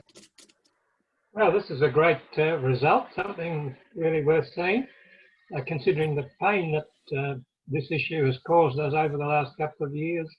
It's now good to see that it's actually working and financially viable. Thank you, Councillor Smith. Councillor Pritchard. On mute, Councillor Pritchard. Fruit pickers being used there, and they've been checked on the COVID-19 regulations. Executive Director Halton. Through you, Mr. Mayor, we have very robust COVID-19 procedures in place for all users of the caravan park. The berry picking season is yet to begin, but we have put into place plans for extra amenities blocks to be provided, like portable amenities block to be provided, so that we can achieve COVID safe standards for the accommodation. And currently there are the majority of the people staying in the caravan park through the winter season were workers associated with the cleanup across the region, and also a small number of police were also accommodated there who were dealing with the roadblocks. Does that include the bubble people that got tight restrictions to come from Victoria to New South Wales? Do they go into the caravan park, or do they go somewhere else? There are people who have documentation that allow them to move between Victoria and New South Wales, and some workers were from parts of Victoria which were outside of hotspots, places like Wodonga, and all their documentation was in order, and so therefore there was no reason not to allow them to stay in the caravan park. I think they've got to get through the police first as well. Councillor Ham. Thank you for the report. It's great to have it out there. Though I do have to question the figures. The capital grant of 936,000. Now, if you take that out, and that your income then taking away from your expenses actually leaves a loss of 48,000. Yes, Councillor Ham, that is articulated in the report, in the body of the report. There are some. It certainly wasn't an outcome of $887,000 profit. What I mentioned in the report is that that was a one-off grant that was received for capital works, and those capital works were undertaken prior to that operating year. The operating result purely on operation was in terms of income versus expenditure, was about $18,000 in favourable. However, if you take out depreciation of around $60,000, you do get to an operating, or sorry, a loss of about $40,000. So, and I would anticipate, particularly at the moment, because it seems to be, the occupancy seems very high, that result this time next year should be more positive. Would you think? Certainly, the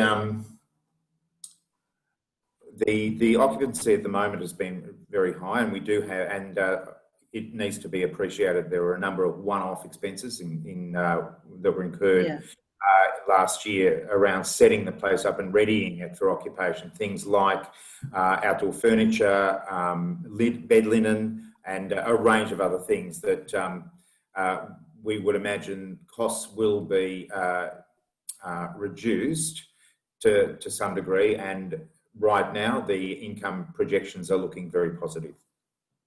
Yeah, so positive, or this is a business that basically breaks even because you'd be putting any profit back into the caravan park, I presume. With any business like this, you need to reinvest money into making sure that it's meeting the needs and can grow going forward. I think it's probably too early to anticipate what a profit might look like.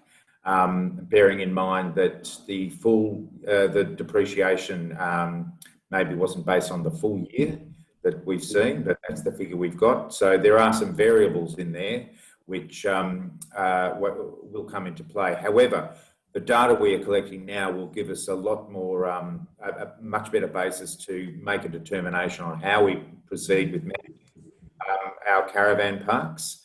And it also will provide us the kind of data going forward that we will be able to base any potential leasing arrangement, should that be something that's determined to do in the future.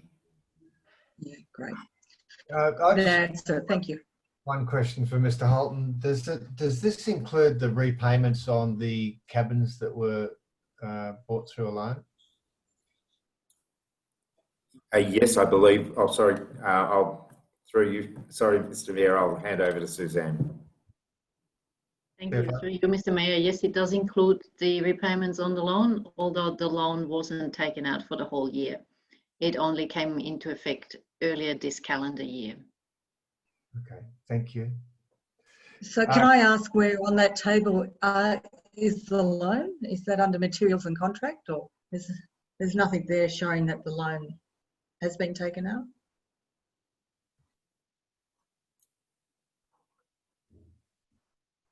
So you, Mr. Mayor, I will have to take that on notice. I believe it may be because the first instalment wasn't due during the financial year, but I will get back to you. Thank you. Thank you. Okay, councillors, are we happy with that? Any further questions? Any statements? I'll put the recommendation. All in favour? Against? No, that's no one. All in favour? That's everyone. Moving on. Draft companion animal management policy for public exhibition. This is going out for public exhibition. The public have a chance to comment. 28 days. Do I have a move? Councillor Larder. Seconder, Councillor Cross. Any comment? Put the motion. All in favour? It's carried unanimously. Thank you. SVC Climate Change Adaptation Advisory Committee expression of interest in terms of reference. Moving that, Councillor Pritchard. That was a yes. I'm assuming Councillor Pritchard's moving that, given it's his.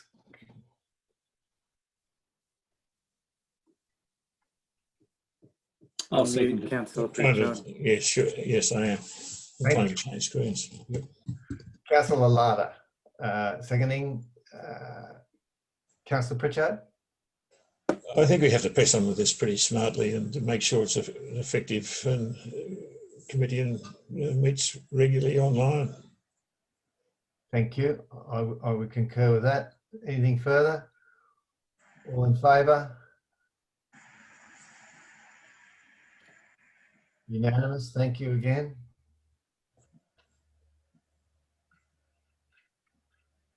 Disbanding of Section 355 Tumberfest Committee. Mover, Councillor Ham. Seconder, Councillor Knight. Discussion.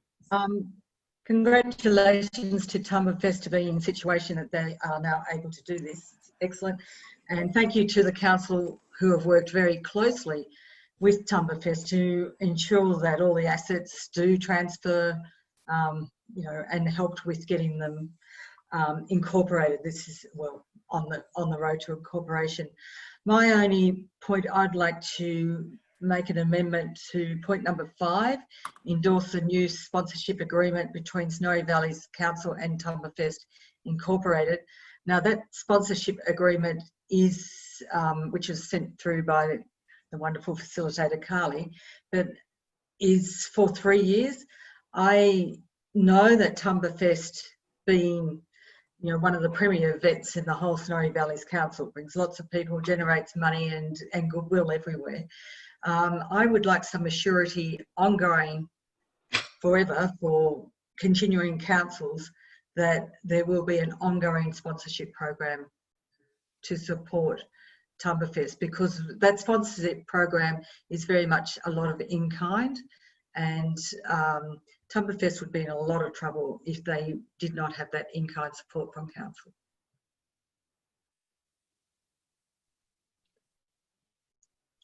That's going to be very difficult for the next council coming in if you load them up with something like that. I would assume that councils and councillors are you know, willing to support something like that. I wouldn't load somebody up like that. I don't think that's fair. Well, talking with the committee, they would like some assurity. You know, they're about to drop out of being a council committee. They're looking for their future as well. So I'm sure there's some clever wording we can put in there. Sure. Let's try and find it. Councillor Larder, you had something to say. Oh, I was just going to agree with you, Mayor. I couldn't support that. I mean, good luck to them, and well done for being so successful and wanting to go on their own. But I mean, at the end of the day, if the 355 committee, I suppose, does provide that, you know, commitment from council being under its auspice, but you know, at the end of the day, I think Tumberfest, as much as it is the most successful event in the region, I think if it goes it alone, it still has to prove itself. It still has to demonstrate that it's financially viable, and I'm sure it'll do that. But I'm not sure that we can commit the council to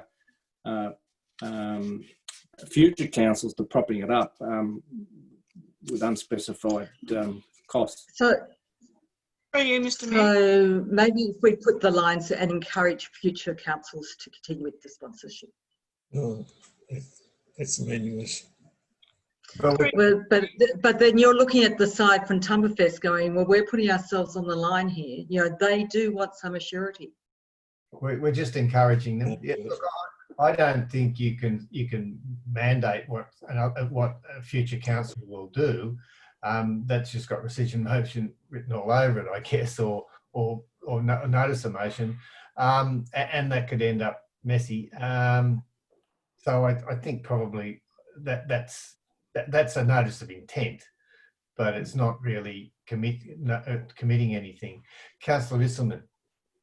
Through you, Mr. Mayor, General Manager, do we have a position in relation to our sponsorship for all festivals? And if so, will that be the way to go in relation to them becoming independent? Councillor, through the Mayor, Councillor Isselman, we are working on a sponsorship policy across the board at the moment. We have an agreement there for 3 years with Tumberfest. We would like to align the sponsorship so that it's a fair value to all committees across the council that require and events that require some assistance, and that will take us some time to work towards this. However, in the interim, given this committee's moving out to become more independent, we have given them a commitment for 3 years. It is difficult to bind future budgets and future councils of a specific amount. So I think 3 years is quite a good agreement to come to. We are yet to assess all of our events that are similar, like Rock the Turf and Ciderfest, that council also provides sponsorship. And not only does council provide cash, we provide significant in-kind, and making sure that we're doing that fairly across the whole Snowy Valleys area. My position is, sorry, Councillor Ham, is that Tumberfest have got 3 years of support, and that should be significant in the position they're in at the moment. And by the end of 3 years, council and they will have to assess what their requirements are for sponsorship, and I see that as being very positive. So is there any way we could add another point about in-kind then being different from sponsorship? To me, is more money, and in-kind, continue to negotiate in-kind support for this event. Because you know, you look at the bins, you look at the where it all is held, and you look at all the other festivals. You look at Ciderfest and Festival of Falling Leaves. All of them rely on in-kind. Yeah, I think we need to either move into committee, or because it's. Do you want to do that? Happy to do that. Thanks, Councillor Lada. Seconder? Seconder? Councillor Ham. All in favour? Okay. In committee. Carry on, Councillor Ham. Just bringing up the in-kind, to leave the sponsorship agreement as is, but some acknowledgement, maybe point 9, to say to continue to negotiate an in-kind arrangement to support the event. Because and then you're right, Councillor Isselman, that can support all the other events as well, like Ciderfest and Festival of the Falling Leaf and whatever, because it's important that it is so important these events does have in-kind support from council. It just would not work without it. Mr. Mayor, my understanding is that the current sponsorship agreement does include an in-kind negotiation in there as well. On the sponsorship page 86 of the thing in 90, it says in October 19, Tumberfest Committee successfully applied for a 3-year sponsorship and blah, blah, blah, in-kind sponsorship and financial sponsorship. And that's what's there in our report. So it's there in the sponsorship. So this agreement with them will be for the last year of our term and the first 2 years of what I believe is a 3-year term for the next council. Correct. And at the end of that 3-year term, a new one can be negotiated possibly for another 3 years, which will be the last year of the next council and the first 2 years of which will be halfway through the future council for 2025, 20, whatever it is. Long way away. So yeah, I'm comfortable with the way this is. Councillor Lada. Yeah, look, I'm comfortable with it too. I think the thing to acknowledge here is that the Tumberfest is successful in its own right, regardless of whether council tips in $5,000 or $10,000 or whatever the case may be. There's money in the bank. It's a great product. It'll keep going, and I'm confident that it doesn't need our support. I think where we don't want to lock ourselves into is providing money to the successful ones to become more profitable, and not feeding the money to the ones that aren't established, which is what we should be doing. I mean, Tumberfest had to start somewhere, and you know, that money that council committed in those early days would have been the thing that probably helped it, and that in-kind support. And I think that we want to encourage other things like the Cider Fest and those that, you know, are generating Rock the Turf and all those ones that are, and the new ones that will come along. They're the ones we should be, I think, looking at to the future. You know, the Tumberfest, you know, it's a success. It's going to keep being a success. It really doesn't need our commitment beyond 3 years unless something outrageous happens, and I don't see that happening. And you know, I just think we should leave it to whoever's in the council in 2 years' time to reassess that. That's my exact reason why I'm bringing this up, because just what Councillor Lada is saying, that in 3 years' time, he just cited that, you know, they would be good enough to stand by their own there. But, you know, I mean, they have always been supported in kind, you know, by getting that oval fixed up, by having their garbage collection, things like that. If we endorse the new sponsorship agreement, which includes monetary and in-kind support between Snowy Valleys and Tumberfest Incorporated. So it's actually stated that the in-kind is part of it. And Mark, you're right, it is in the sponsorship agreement. I'd like it in the recommendation. I see what your point is there, and I agree with you. Thank you.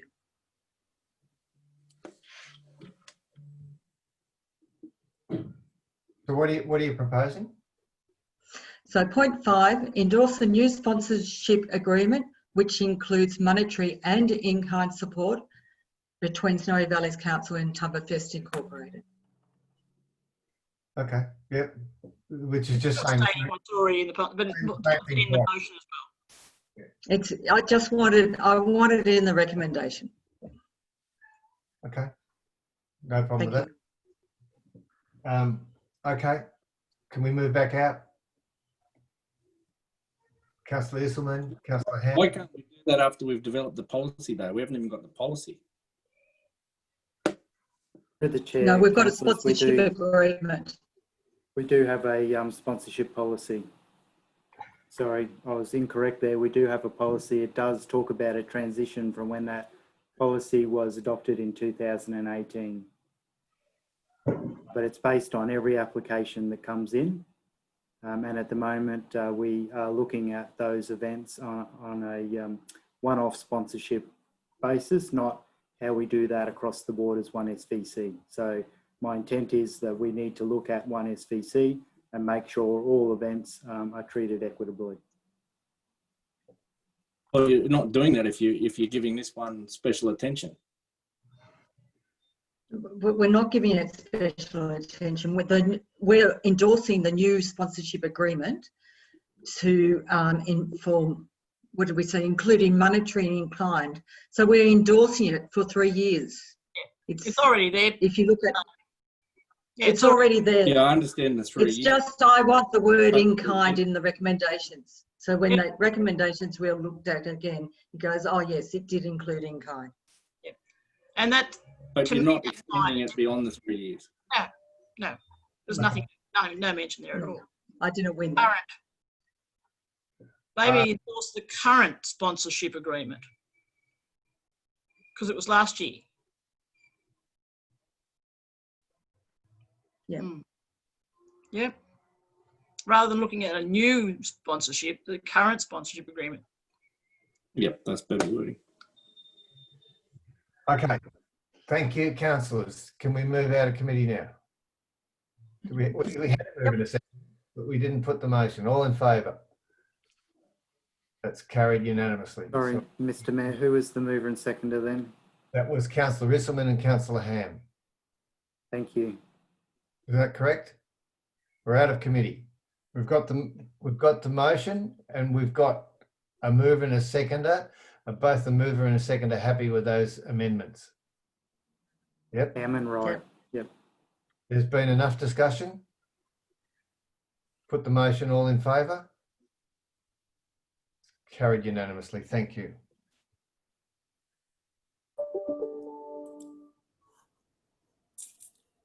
Tumbarumba Men's Shed Committee Health Check. Sounds like the doctor's been round. Right. Mover. Councillor Wright. Thank you. Seconder. Councillor Risselman. Any discussion? I'd just like to say the Men's Shed have done a great job. They're part of a very large organisation with all sorts of support. You know, they're a pretty good mob of old blokes, and they're out there and they're helping with mentoring at that level, and for their club, Men's Shed. I think we should support this all the way. Absolutely. Thank Just you. a correction, they're not all old men either. That's right. Sorry, I shouldn't say that. When you get a bit older, Mr. Wright, you can go down there too. Okay, put the motion. All in favour? That's unanimous. Thank you. Moving on. Whoops.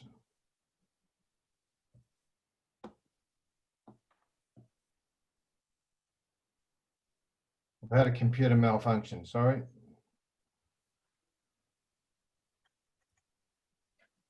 Takes us to minutes of the meetings. 12-1. Sorry. Councillor Cross. Yeah, Mr. Mayor, there are 3 consecutive DIARG minutes. They're all the same recommendations. So can I move that we deal with those 3 all at the same time? You can if all the other councillors are compliant. They're nodding. Yes, you can. Mover. Do we have a seconder? Yeah, we've got lots of seconders. We'll put Councillor Pritchard down as that one. Okay, thank you. So we're moving 12-1, 12-2, 12-3, correct? Okay, any discussion? Sorry. The only thing I would like to mention is that we now have Valmar, that we get Valmar on board with that committee, because they're the only disability organisation that's not represented so far. So I've been having discussions with Hugh Packard to get them on board with us as well. Okay, thank you. Councillor Lada? Nothing. All in favour? Sorry. Councillor Ham, you want to say something? No? Yeah, I just from the, Councillor Cross and I both go to those meetings, and they're excellent. But I just was wondering if we could ask the Director of Infrastructure how the toilet block is going in Rotary Park in Tumut, and is there any chance that we can get a development of leash-free areas for dogs across the LGA?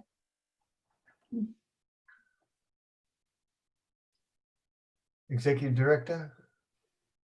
Yes, Mr. Mayor, Councillor Ham, in regard to the dog off leash area, before we can formally do that, we need to actually do some work. There's legislation or requirements, if you like, of what's required as far as a dog off leash area. So we can't formally do that until we've done that work. So depending on where it's located and all those sorts of things, it requires fencing and different things. So at the moment, we're just running with an informal off-leash area. Does that answer that question, that part of it? Thank you. Yeah, so we're working on it. Yeah, definitely working on it, and definitely very much understand there's a need. And yeah, very keen. But we also need to allocate funding and do some work to be able to formalise that. Yes. I agree with entirely with the idea that we have to have a fenced dog off-leash area. It's something that's significant to people who have disabilities, and there's a lot of disability problems in walking dogs off-leash along the river walk. People who are disabled who try to walk along there are often troubled by dogs who are off-leash because it's not a area that they should be in, and it's a real problem. So we really do need to address this issue for an equity position in our communities. And the toilets? Yeah, sorry, through Mr Mayor, Councillor Ham, could I have that question again, please? The progress of the toilet block in Rotary Park unit, I think it might be, is it becoming disabled? Is there work being to make it more accessible? We've had a request about making it more accessible. Very much support that request, but again, it is relying on finding some funding. Great. So, okay. Again, similar answer, Councillor. Recognise the need. Very supportive of the making it, you know, all access. But yeah, we need to do some more work in regard to funding and what that would actually look like. Terrific. Thank you very much. Councillor Cross, closing arguments, say you? I was just going to ask the Director of Infrastructure what about disabled car parks that have. I'll probably email you privately, but I mean, do we have enough disabled car parks, given that Snowy Valley's school is a school for children with disabilities, but there's no no disabled car park actually out front of that. Through you, Mr And Mayor, they've requested that. Yeah, Councillor Cross. Yeah, very happy to take that, I suppose, on notice, if you like, or because we'll need some time to do some work and have a look at what's currently in place and what the needs are.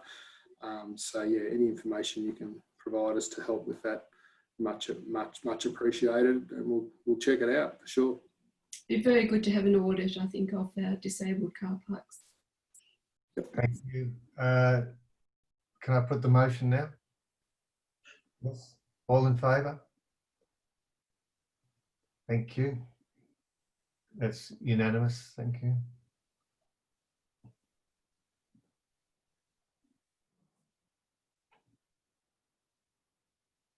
Local Traffic Committee, 12.4.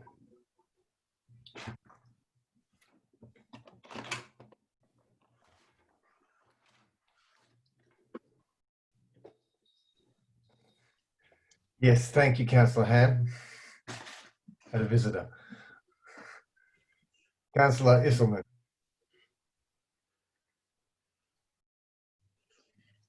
Personally, I'm happy with these changes. Open to discussion from anyone else. Are we talking about the Traffic Committee? Traffic Committee. Yes, yes, we are. I would like to speak about 3.A and 3.N and would move to committee to do so. Thank you, Councillor Isselman. Seconder, Councillor Ham. All in favour? Yep, that's unanimous. Thank you. Mr Mayor, yes, thank you. I'd like 4.1, Transport of New South Wales to assess the speed zone of the streets and roads around, it says Batlow CBD, and I think that's very broad because Batlow doesn't have a town street, main street. It has a rhombus. There's little bits of it all around a rhombus. So I think we need to be very careful that we endorse that and possibly reword it and not even put a recommendation of 40 kilometres. Allow the assessment of the speed zones be done. I do think that a 40, my own personal view is that a 40 kilometre speed zone would be as hazardous as not having it at all, because there is just a single space where we have enormous amount of truck traffic that come through, and 40 kilometres all around the whole CBD would be quite difficult to apply for a start. But also I don't know that it's absolutely necessary at the moment. I really don't. And in relation to 5.1, design a suitable pedestrian facility at Batlow be presented at the next local traffic. I'm sure that we need to be careful what we're talking about here and understand where that pedestrian facility of Batlow is going to be located, because there is a definite push to be putting it at the crossing where the gates come from the senior citizens village, and that's an incredibly dangerous position to be thinking of having a pedestrian crossing. So my first recommendation would be to change the wording of 4.1 to Transport for New South Wales to assess the speed zone of the streets, the Batlow Road area in Batlow's. I can't think what it would be called. Yeah, the Batlow Road. Councillor Isselman, I think you need to know what you've got to be asking for. Well, the CBD is going to go all the way. It's going to go Selwyn Street, Pioneer Street. And they're not going to recommend. It's just that section of the main road 85 that goes through Batlow that they'll be looking at. But they look at other safety aspects, I'm sure. But the 40 km/h, if it is if it comes through, will then give you the sight distance that allows you to have a pedestrian crossing. Without, if it's this is my understanding only, if it's still at 50 k's, you'll struggle to get the sight distance for a pedestrian crossing. But if it's down to 40 k's, that will enhance the opportunity. I'll hand over to Executive Director of Infrastructure because he knows what he's talking about. And if I can butt in there, I sit on the traffic committee, and Anthony has spent hours and hours, parked there and watching what's going on and trying to assess what can be done. He's done a fantastic job there talking to people as well. And I don't think he's making any strong recommendation where the pedestrian crossing goes. He's obviously, he's very aware of all the different feelings in there, and he's really asking for RCAA to give us more help, and rather than just sort of say it will be here, discuss it more and more and more. And he was sort of talking about that whole area, because around in the main street, in front of the coffee shops and that sort of thing there, it sort of just makes sense to keep people slow and steady. And it's more the people coming down the hill that can get up a bit of speed, rather than people going up the hill from the corner. They probably don't even get 40 k's by the time they're at the supermarket. It's the ones coming down there. I mean, except I'm talking about trucks, not cars. So he's very aware. He was sitting there even watching, and people putting their shopping in their cars, and and he's done a very comprehensive work on it. I trust him. He's done a great job. Every meeting and every consultation we've had in Batlow, they have emphasised the speed zone reduction to 40 as a major priority, and that keeps coming up again and again. Yep. I don't think we should do anything to water that down. I think that should be emphasised. It's an absolute must. I'd agree with you, Cor. Any other comments, councillors? Any other points there in that? Yes, 5.3, the brick substation location. I'm really pleased to see that's there as an awareness that we need to get this removed as clean up for the bushfire process. And I think that's a really good thing for them to take on board and be an advocate in support of the town. Thank you. I'd agree with that. Although it's quite a quirky little building, isn't it? You like derelict? Quirky. Councillors, someone moves that we go out of committee? Councillor Wright and Councillor Ham. All in favour? Thank you very much. We're out of committee. We've got those recommendations there. Councillor Larder. Moving it. You've Councillor- already got a mover and a seconder, Hamlin, Isselman. All right. Okay, thank you. And I'd like to thank Councillor Wright for the work he does on this committee as well. Any further comments? Put the motion, all of them, all in favour? Carried unanimously, thank you. Batley Development League meeting minutes. Councillor Smith. Yeah, I have no further comment to what's already been discussed today. Seconder. Councillor Latta, thank you. Nothing further. Put the motion, all in favour of those minutes, the BDL. Carried unanimously, thank you. First of all, the falling leaf minutes.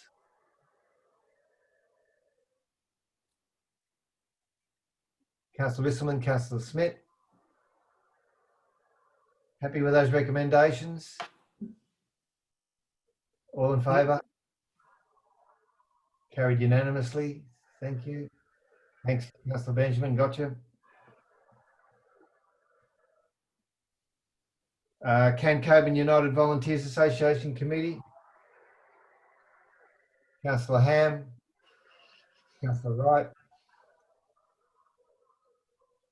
Happy with those minutes? All in favour? Yeah, just want to congratulate them. They do a great job. Thank you. All in favour? Unanimous, thank you. Rock the Turf, AGM. Councillor Ham, Councillor Cross. Congratulate all those people on their election. Hope they get an event up. Yeah. Councillor Cross.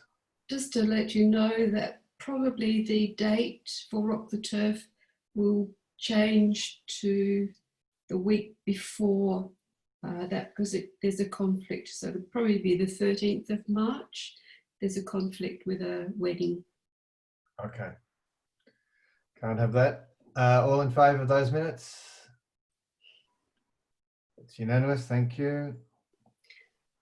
Just to, have they had a health check, by the way? If we can ask. Shelley? Through you, Mr. Mayor, Rock the Turf is still one of the committees yet to have their health check, but I'll be able to give you a more comprehensive update in the next at the next meeting. Thank you. Do we put that motion? Yes. All in favour?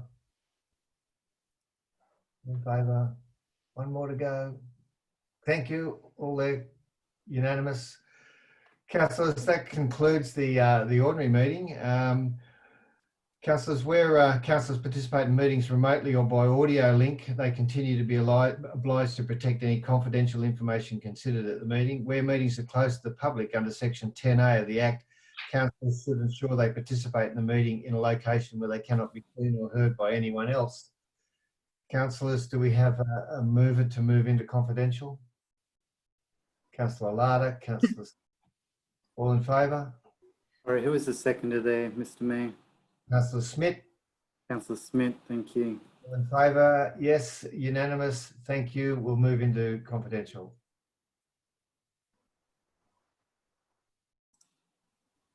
Hey, Mr. Mayor, we're back out of confidential. Thank you, councillors. I'll pass over to the CEO to report on the findings of confidential.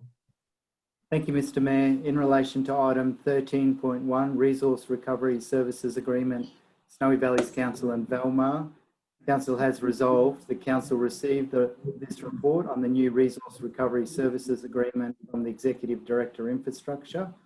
Note the attached draft Resource Recovery Services Agreement to operate the Gilmore and Tumbarumba Resource Recovery Facilities. Delegate to the Chief Executive Officer to execute the Resource Recovery Services Agreement between the Snowy Valleys Council and Valmar Support Services on behalf of Council.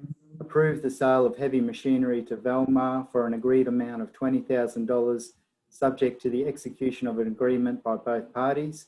And delegate to the Chief Executive Officer to approve any negotiated variations to the services agreement that may be required over the term of the agreement, which provide efficient and effective waste management solutions for council. In regards to the other matter before council, on item 10.10 that was referred to confidential, council did not resolve on that matter. Thank you, Mr. Mayor. Thank you, CEO. Thank you, councillors. That concludes today's meeting. Thank you, Mr. Mayor. Thank you. Thank you.